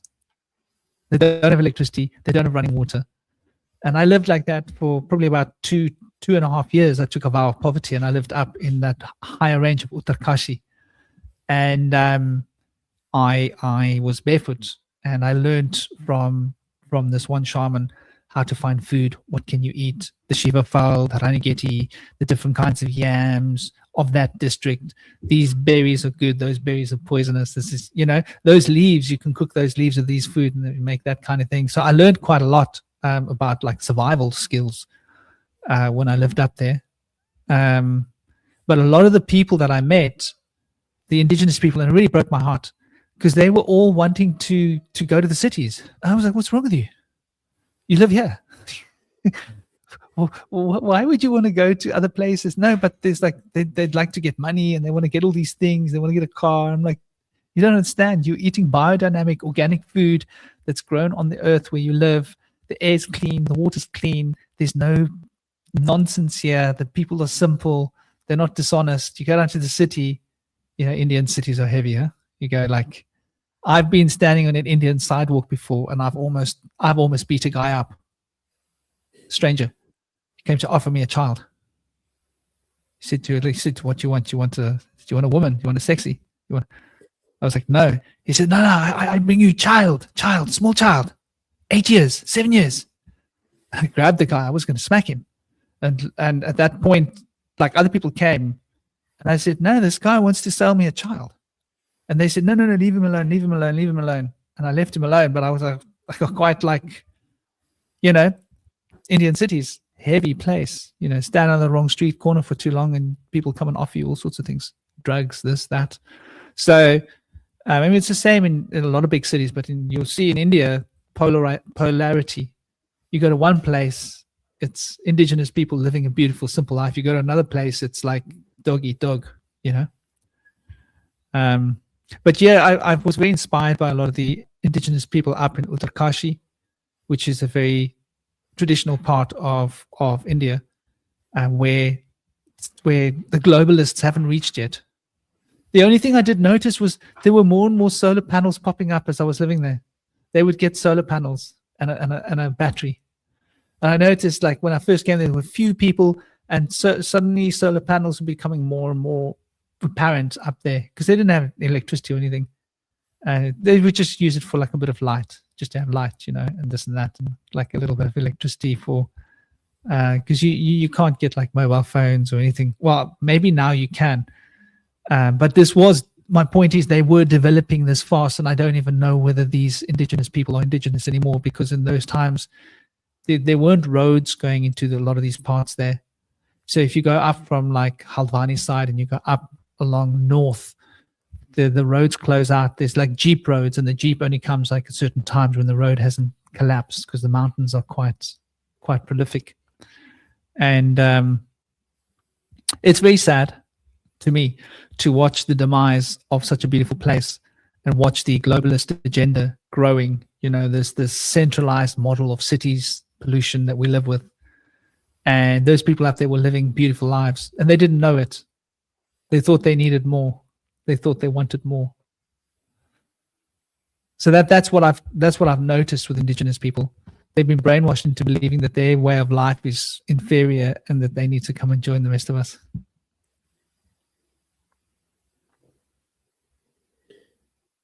Yeah, I'm also curious to know a little bit.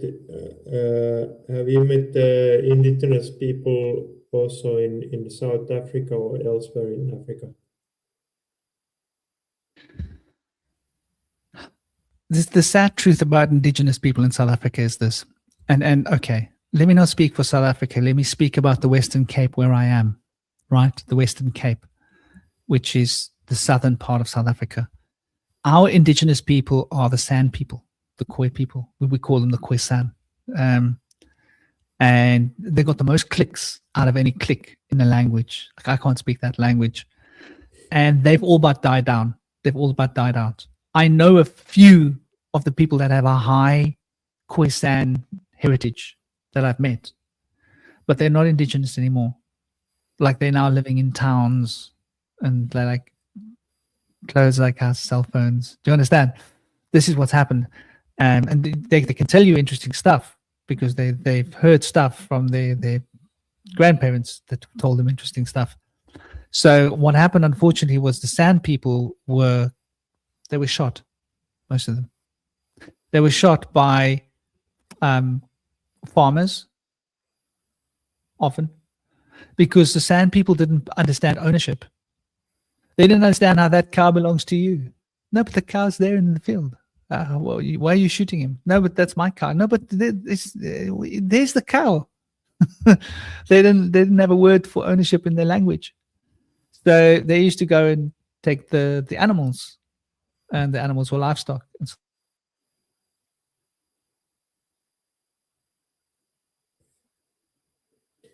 Your microphone is muted again. I'm so sorry.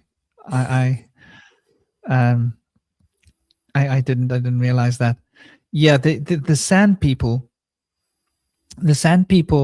were pushed down, right? And they were pushed down. So what happened was, in South Africa, there were not many Xhosa Zulu people. There were hardly any Xhosa people. It was in the north of the country. And there was an invasion of the Zulus that came down into Southern Africa. And the Zulus were pushing down, and there was the great wave of Chaka Zulu, who brought all of the Zulu people down. And the Zulu was a warring nation. And he went through district to district, and he basically was like, you're not alive or you join my army. And the men were like, we'll join your army. And so his army got bigger and bigger and bigger because he was so ruthless. And he came down coming into the northern part of South Africa, and he chased. And so the Xhosas that were in the northern part of South Africa had to flee down south. So a lot of the Xhosa people came down south. So the Zulu people, were chasing the Xhosa people down, and the Xhosa people were fleeing, and they were chasing the indigenous San people down, because they were also a little bit of a warring nation. So a lot of the Xhosa people came to settle here in the Western Cape. So we've got a lot of Xhosa people, but they're not indigenous per se. They were sort of pushed down from like 3,000 kilometers, 2,000 kilometers away down to here, or 1.5 maybe, down to here. And the Zulus came down into the north of the country. And at that time, the Dutch had basically been, had pretty much dominion over the country. And then the British and the Dutch fought a war over Cape Town, and the British won. But then they said, well, you have it as a Dutch colony, but we want to have free shipping rights, basically for trade and stuff. And so the Dutch became the Afrikaner people, which is a Norse tradition, right? There's a heritage there of Norse heritage. The Dutch are very rich in the Norse. That's why the Dutch are so big, right? And I've got some Dutch from my mom's side. I'm Irish and Welsh from my dad's side, right? And I think there's a bit of French in there from my mom's side too, sort of mixed in. Some Prussian apparently in the roots somewhere. And according to my mom's father, but that's not verified. And so the people that are here have been here for so many hundreds of years, but they're not indigenous. There are some Afrikaners that are more indigenous in Cape Town than the Xhosa, because the Dutch came here, and then there was just the Khoisan people originally, and then the Xhosa people also came here because there was work available, and the Dutch farmers were looking for people to help work their land. So they came migrating down here for a better life.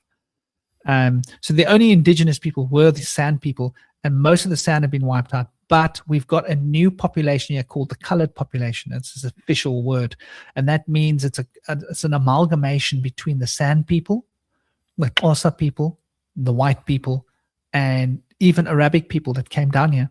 So you've got this huge colored population where there's a lot of indigenous genes in them, and I can read it in people. Like there's a particular look that you get with the indigenous people. They're really very clever, very clever. The Cape Town colored people are extremely funny. They are the funniest people you ever meet in your life. They're hilarious because they're clever. Their brains work like in a different way. And those San intelligence, like they could go into the desert with nothing and survive, right? All they needed was a stick and a stone, and they could find water and food and everything they needed in a total desert where the rest of us would survive 3 days, and that would be the end of that. And that takes a level of intelligence. And so you can see that intelligence in some of the population here, which is native only to the Western Cape. And that gives the Western Cape its own sort of character. And so there are indigenous people, but they're mixed in, unfortunately. There are some indigenous people in Namibia. We were raising money for them in 2001. I'm a percussionist, and I used to go and play in places, and we used to raise money. We used to have a group of us musicians, percussionists. We used to play money, do concerts, and we used to raise money, and we used to send it to the indigenous people in Namibia because they were being chased and they wanted to get the rights to their land. So there are some indigenous people in Namibia, but Namibia is no longer a part of South Africa. It's now separate. And you don't see those people because they're not in the cities. They're off. They literally are some actual indigenous people off in their indigenous lands. So unfortunately, I don't have contact with those people. That's about, I think, 1,600, 2,000 kilometers away. So it's quite a distance away. I went there many years ago when I was younger, and I met some of the indigenous people with my dad. My dad was a very gregarious social person, and he loved everybody. My dad used to play gospel music in the black churches when he wasn't allowed to. They had to sneak him in to the back door, and I wanted to go with, and he was so scared because he would have been arrested if he had been found playing music in that church, right? Because you weren't allowed to go into that church if you were white. And so I was always around like mixed people as a child. It's probably why I get on better with people that aren't white very often.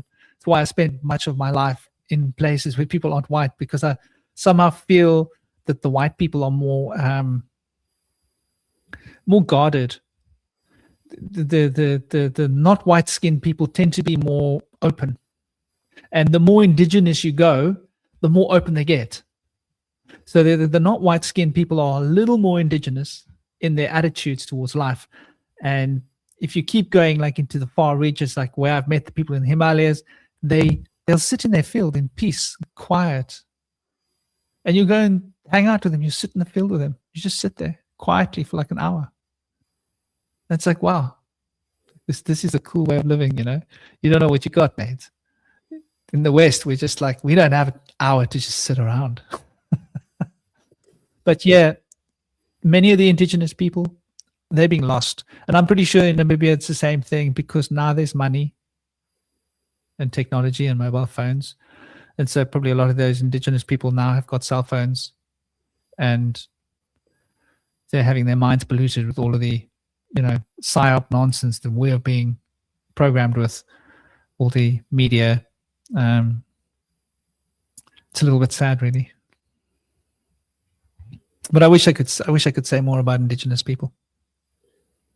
Yeah, I'm just curious about indigenous, because I have met some Brazilian from the Amazon jungle up in some ayahuasca ceremonies.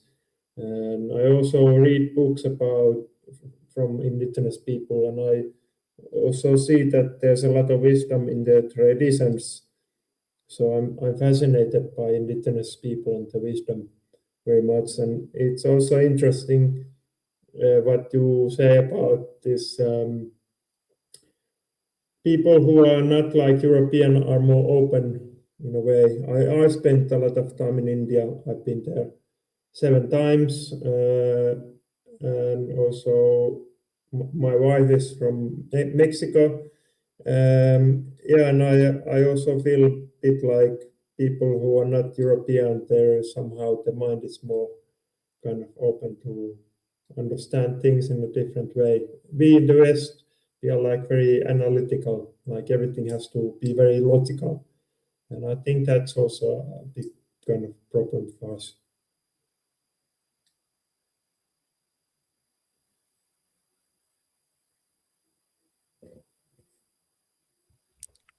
I missed some of what you were saying because something went weird with my audio.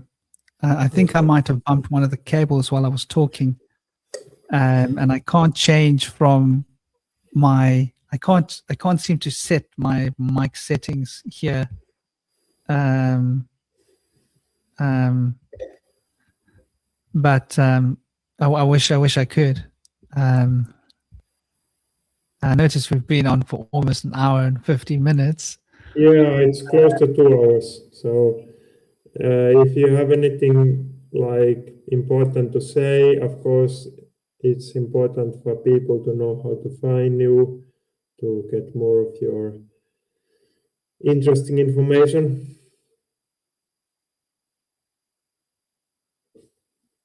Oh, your microphone is muted again. We can't hear you because your microphone. Oh, okay. Could I go out of the studio and come back into the studio quickly? It will take me about 30 seconds. Yes, sure. Okay, I'll be back right now.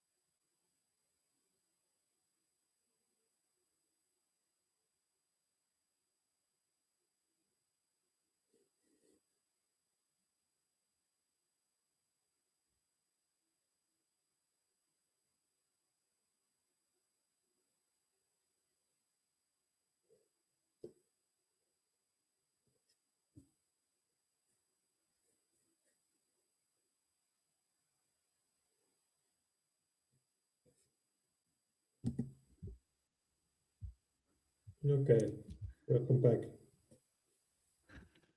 Thank you very much. I had bumped the cable that goes into my computer with my arm, and it was making like a sound, but it's normal again now. I didn't hear everything that you said the last time. I don't know if it's possible to give me a synopsis of the last part that you said.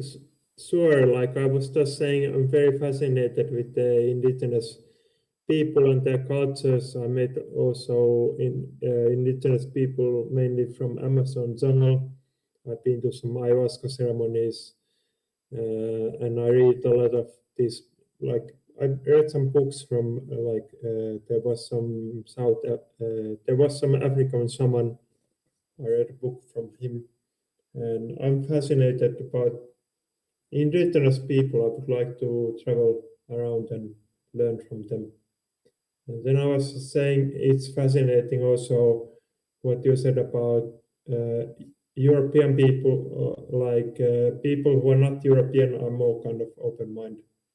And I was saying I find it's because we are so in our mind, like everything has to make sense, and we are very logic. And I think sometimes it's stopping us from being like really smart, like intelligent.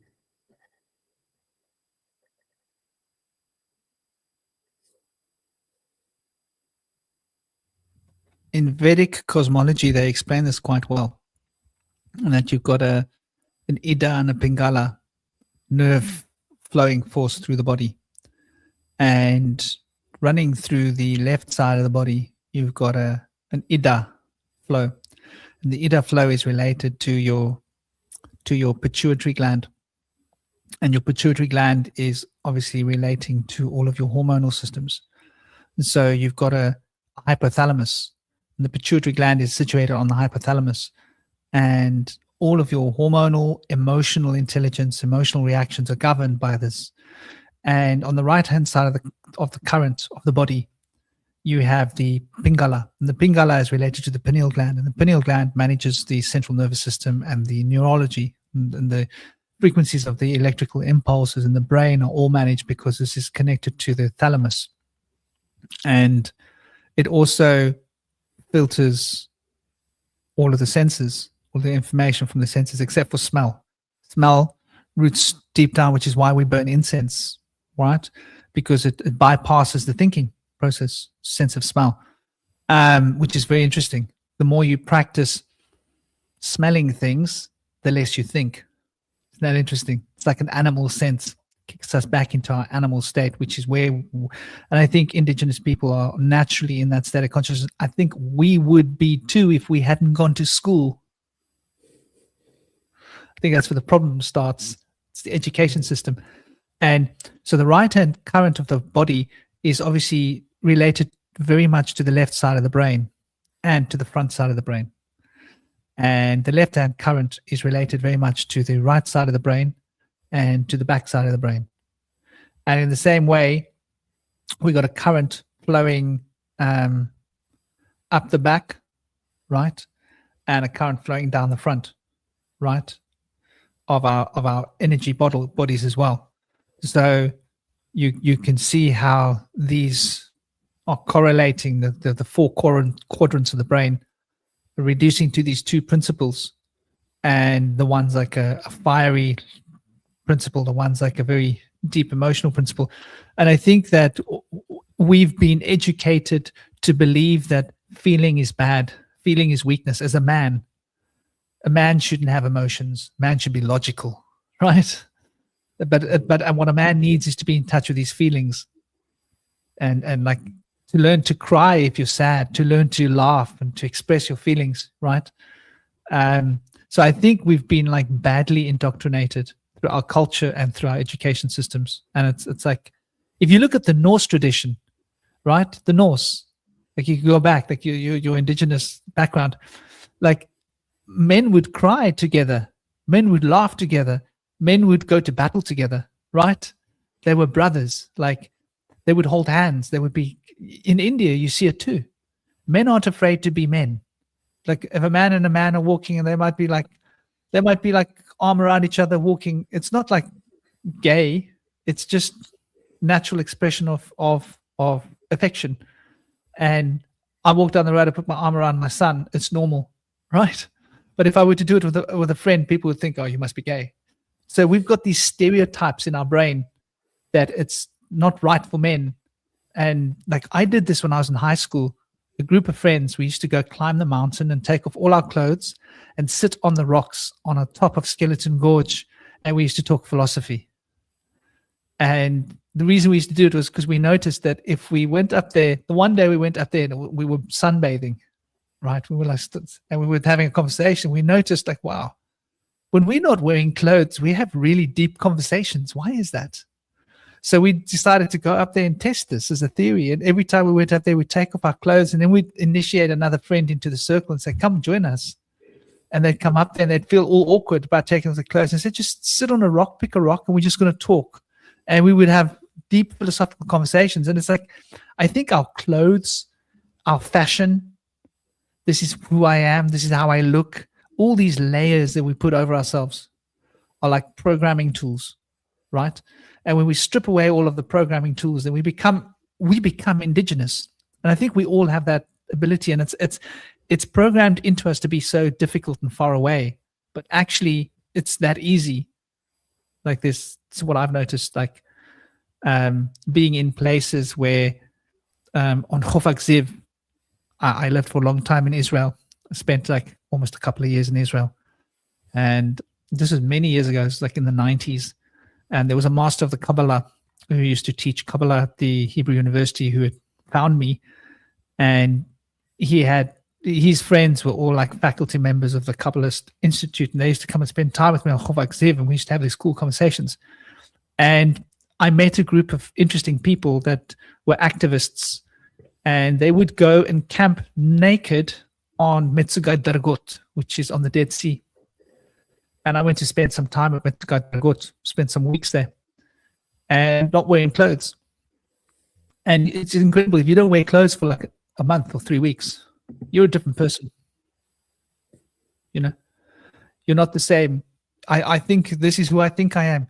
Drop all the pretenses, drop all the acts. There's a lot of people around. There's women around. There's men around. There's nothing to pretend. This is who I am. This is what I am physically. This is what I am mentally. This is, you know, there's nothing to hide. There's nothing to, and so I think like a big part of our problem is that we're so culturally hinged and set into particular behavioral patterns. And in India, you've got the Naga Babas, and these Naga Babas walk around stark naked. And the one day I'll never forget, I laughed so hard. I heard this clang, clang, clang, clang, clang, clang, and it sounded like somebody knocking cymbals together. And I turned around, and naturally I looked at the source of the sound, and this guy had cymbals attached to his testicles, right? And he had all these cymbals and stuff attached to his, and he was walking, and they were clanging, clanging. So everybody turns around and they look, they look straight at it. And that's just such a normal thing in India. People just go, oh, it's a Naga Baba. He's a naked devotee. He walks around naked. That's what he does. And there's no big deal about it. If somebody did that in the West, there'd be an outcry.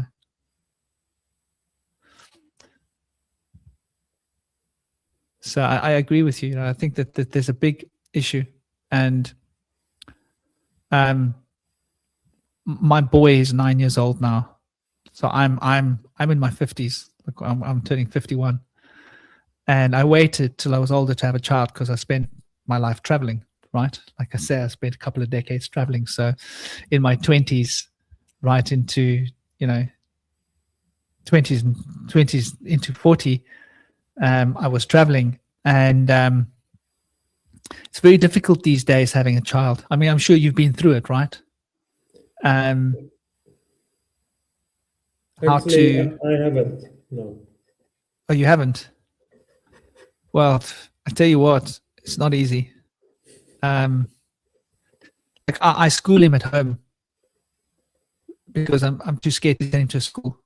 But I have to give him a proper education. So I've got online school, which is based in the UK syllabus here in South Africa.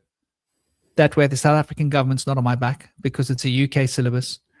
And I get to be a witness to what he's being taught, if that makes sense, because like it's through Zoom. So I can have a chat with him after his class and say, that thing the teacher said, I don't know about that. So he gets another opinion. And it must be so difficult for parents because now in South Africa, they're trying to change the laws and make it harder and harder for people to school their children at home. And this is a global trend. They want access to our kids. And, the children is, that's really where the focus needs to be for if we want to make the world a better place. We need to help our children to understand that you can't trust the government necessarily. You can't trust what they write in the books necessarily. You have to figure it out for yourself. It's the only way you're ever going to know anything. And, you can't even trust the food you buy in the shops. You can't trust the water that comes out of the taps, right? Because, you don't know where it's been. And so, yeah, I mean, I really feel for the people that are having babies now. When my child was born, they wanted to vaccinate him. And I had a lawyer on fast dial just in case there was going to be a problem. Right? I'd given a lawyer a retainer. And they said, no, he has to be vaccinated. It's the law. And I said, no, he doesn't. They said, yes, he does. I said, well, go and fetch a doctor for me and let the doctor know I've got a lawyer on retainer. And the moment I hit that button, we are going to have a problem in court because I'm going to want the money for my legal fees. So go and get the doctor. And the nurse went to speak to the doctor. and came back. And she was shocked. I said, well, what's wrong? She said, you're right. You don't have to have your child vaccinated. I thought it was the law. I said, so you've been telling people every time that they just have to have them vaccinated? She said, yeah. And I said, everybody has their children vaccinated? Yeah. So my son wasn't vaccinated. And touch wood, he's never been sick. The most he's been ill in his life has been for half a day. Tummy bug. If he has a tummy bug in the morning, it's gone in the afternoon. Like literally, like that's how healthy he is. He's 9 years old. His nutrition is superfluous. He eats a little bit of seafood, but mostly he's been a vegetarian, plant-based diet. He weighs 45 kilograms. He's 9 years old. His little muscles is built like this. I take him and climb the mountain. Normally we climb the mountain in the morning, 6 kilometers, 3 up, 3 down, you know. There's a mountain here. I live by the sea. I live by the nature reserve. It helps me for my work. You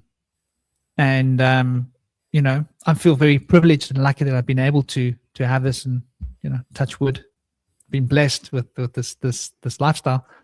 But I really feel for all the children out there, you know, and all my friends that had children, they tell me their children are always sick. The children go to school, they come home, they're sick. Oh, they had this vaccination, they got sick afterwards. Now they're sick because they had a shot. And my child looks like he's 11 because he's grown so strong and big. Because if a child never gets sick, they never stop growing, right? Every time, it's like a plant, right? If you've got 3 plants in your garden and you're growing your plants, then if one of the plants gets sick, it will stunt its growth. Yeah. And later on, you'll see the other plants are bigger. Like, let's say you've got 3 tomato bushes and one of the tomato bushes gets eaten by snails and it gets a little sick.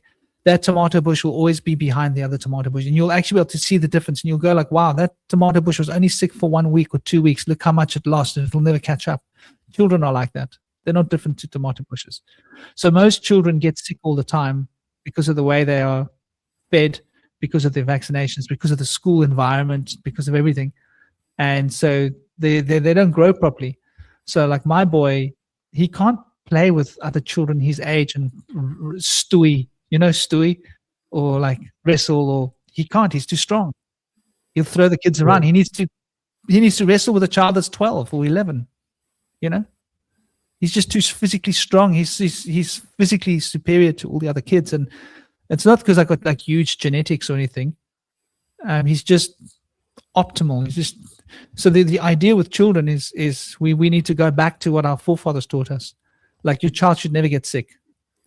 People take their child, they get a shot, then they go to the doctor 3 days later, and the doctor smiles and says, "No, this is great. It's working. The vaccine is working. That's why your child's sick." Oh. Then they go home and now the child's sick for like a week and a half. And the child gets over the sickness and they've lost 2 weeks of growth time, right? So you take 20 vaccines over 3 years, that's 40 weeks of growth time lost. You add that into the child's metabolism and growth. If you did that with a plant, the plant would be stunted. So most human beings are physically stunted, psychologically, neurologically, stunted in all ways because of our medical invasion that we call, you know, that they want babies now to get 20 shots by the time they're 2 years old. You know, it's just ridiculous. Like, and my child is a perfect example of what happens when you don't ever. He's never been to a doctor in his life. I was supposed to take him back to a doctor after I took him from the hospital. I never did. It's God bless that I never did, because he's just so healthy. Other people can't understand when they see him. They say, "Is he only 9 years old?" I say, "Yes." They say, "But he thinks like an older boy." I say, "Yeah, he thinks like an older boy." And he's physically, like, he's strong, like his mother, you know. When he gets playful with his mother, she's like, she can't handle him. He's too physically strong. Like, I've got to come and say, "Dude, don't play with your mom like this. She's not a child," you know. Just about pick her up and carry her around. So, you know, I think the way we're bringing up our children is a big problem in the society, and it's why we are the way we are, because we were conditioned in that way. Yeah, that makes sense. So also the indigenous are wise because they never had the education that kind of takes them out of the being the wiseness. Like you said, the education system makes people kind of lose the common sense. That's my feeling.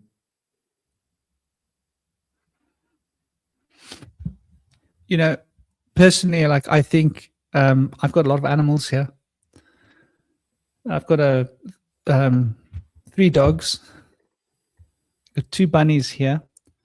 I got the other 8 bunnies in the quad outside. These 2 bunnies can't be with the other bunnies because this bunny's almost been like badly injured by the other bunnies. He fights the territorial things. There's 2 wannabe alphas in one pack. It just doesn't work. So I had to bring him here, and I couldn't bring him alone. So I brought his one little sister with him, and so they got each other for company. And they cruise around here. They cruise around with my dogs, and my dogs are like an Alaskan Malamute. He's a big one. He's a beautiful dog, very intelligent. A golden retriever, and there's a little Pekingese. And we've got cockatiels as well.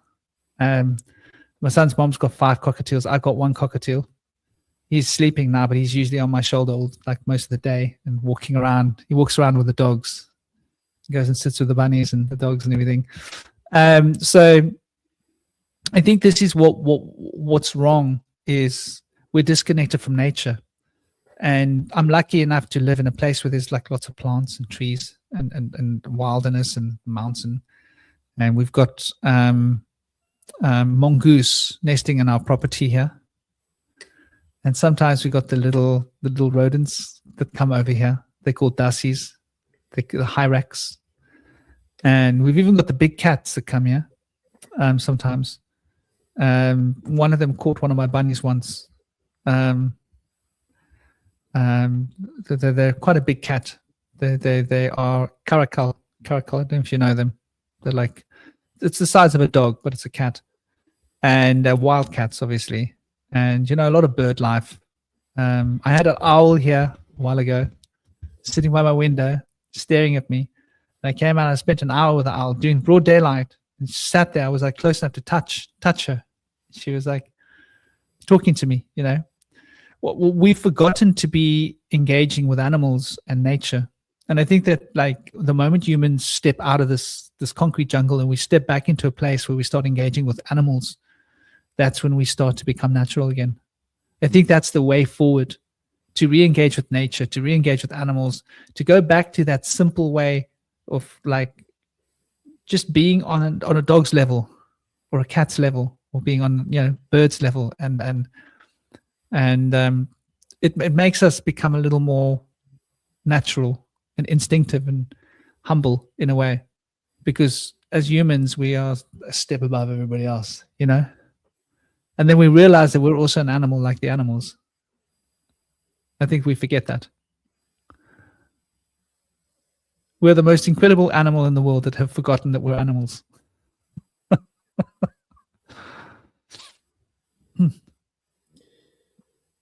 Yeah, thank you very much for all this discussion. You do have a YouTube channel and Instagram. Is there any other way that people can get hold of you? It was an honor, and thank you very, very, very much. I hope I'm not saying your name wrong. Narahari. Yes, Narahari. It is correct. Yes. Is that correct? Because you did say it earlier, and I was like, I didn't actually get to say it, Narahari, but it's a really interesting name. Like, yeah? Yeah, I got it from a teacher who lived in India for 27 years. So I changed it in my passport. It's from India, the name. Right. That's what I was going to say. It's got Sanskrit roots there. I was like, I thought maybe Finland people had Sanskrit names. So I've seen this before. I wouldn't be surprised. A lot of our languages are all blended. Yes. That's beautiful. So nar is the prefix which relates to the animal of a lion. That's why you got the Narasimha. And it's also related to serpent on another level, lion and serpent. And if you look at the astrological sign of Leo, it's a serpent. Look at the sign; it's a snake. And the Hari is obviously, that's a deity name. Yeah, that's a powerful name to have. Thank So you. much love. Yes, and your name is Franklin, is it? Franklin, yes, Franklin. Yes. And Very everywhere nice. you can find me at Bush Whisperer. If you put at Bush Whisperer into YouTube or Instagram, or at Bush Whisperer Speaks into TikTok. I don't use Instagram and TikTok, but like Facebook at Bush Whisperer, and you'll find me around. I've got also a whole lot of. I've got interesting things. I've done workshops. They're free workshops that you can gain, like shadow work, meditation, and there's a lot of different discussions. The Enneagram system, I've been unpacking the Enneagram system from ancient Chaldea, not the modern New Age Enneagram system that was invented by the psychologists in 1920 to 1960. The old Enneagram based upon the old numerology. So it's a little bit different because they've changed it. Everything's being psyopsed in modern times, you know. Even India, right? They've redesigned, like the Akasha. They talk about the Akashic records. But if you look at what the Akasha is and the way the Akashic records are described in the New Age, it's not the same. But they got that from Blavatsky. Blavatsky was speaking about the Akasha, right? As well as other people from the Theosophical Society. And then later on, Rudolf Steiner and, you know, the anthroposophists were also discussing it because they were strongly led by people that were inspired in India, so obviously. But yeah, that's an interesting point, you know. Everything is being mismatched. The modern idea of yoga isn't yoga, right? You go to India and you see yoga. It's different to the yoga that they're teaching here in the studio, isn't it? Yeah, I'm definitely going to look at some of your interesting videos and other things. There's so much information here that I want to study more. So thank you very much. It's been an honor, dear Narahari, and you have an absolutely gorgeous day. Thank you, everybody that's been watching. I hope you guys enjoyed the show. And so much love. Blessed be. Om Shanti. Om Shanti.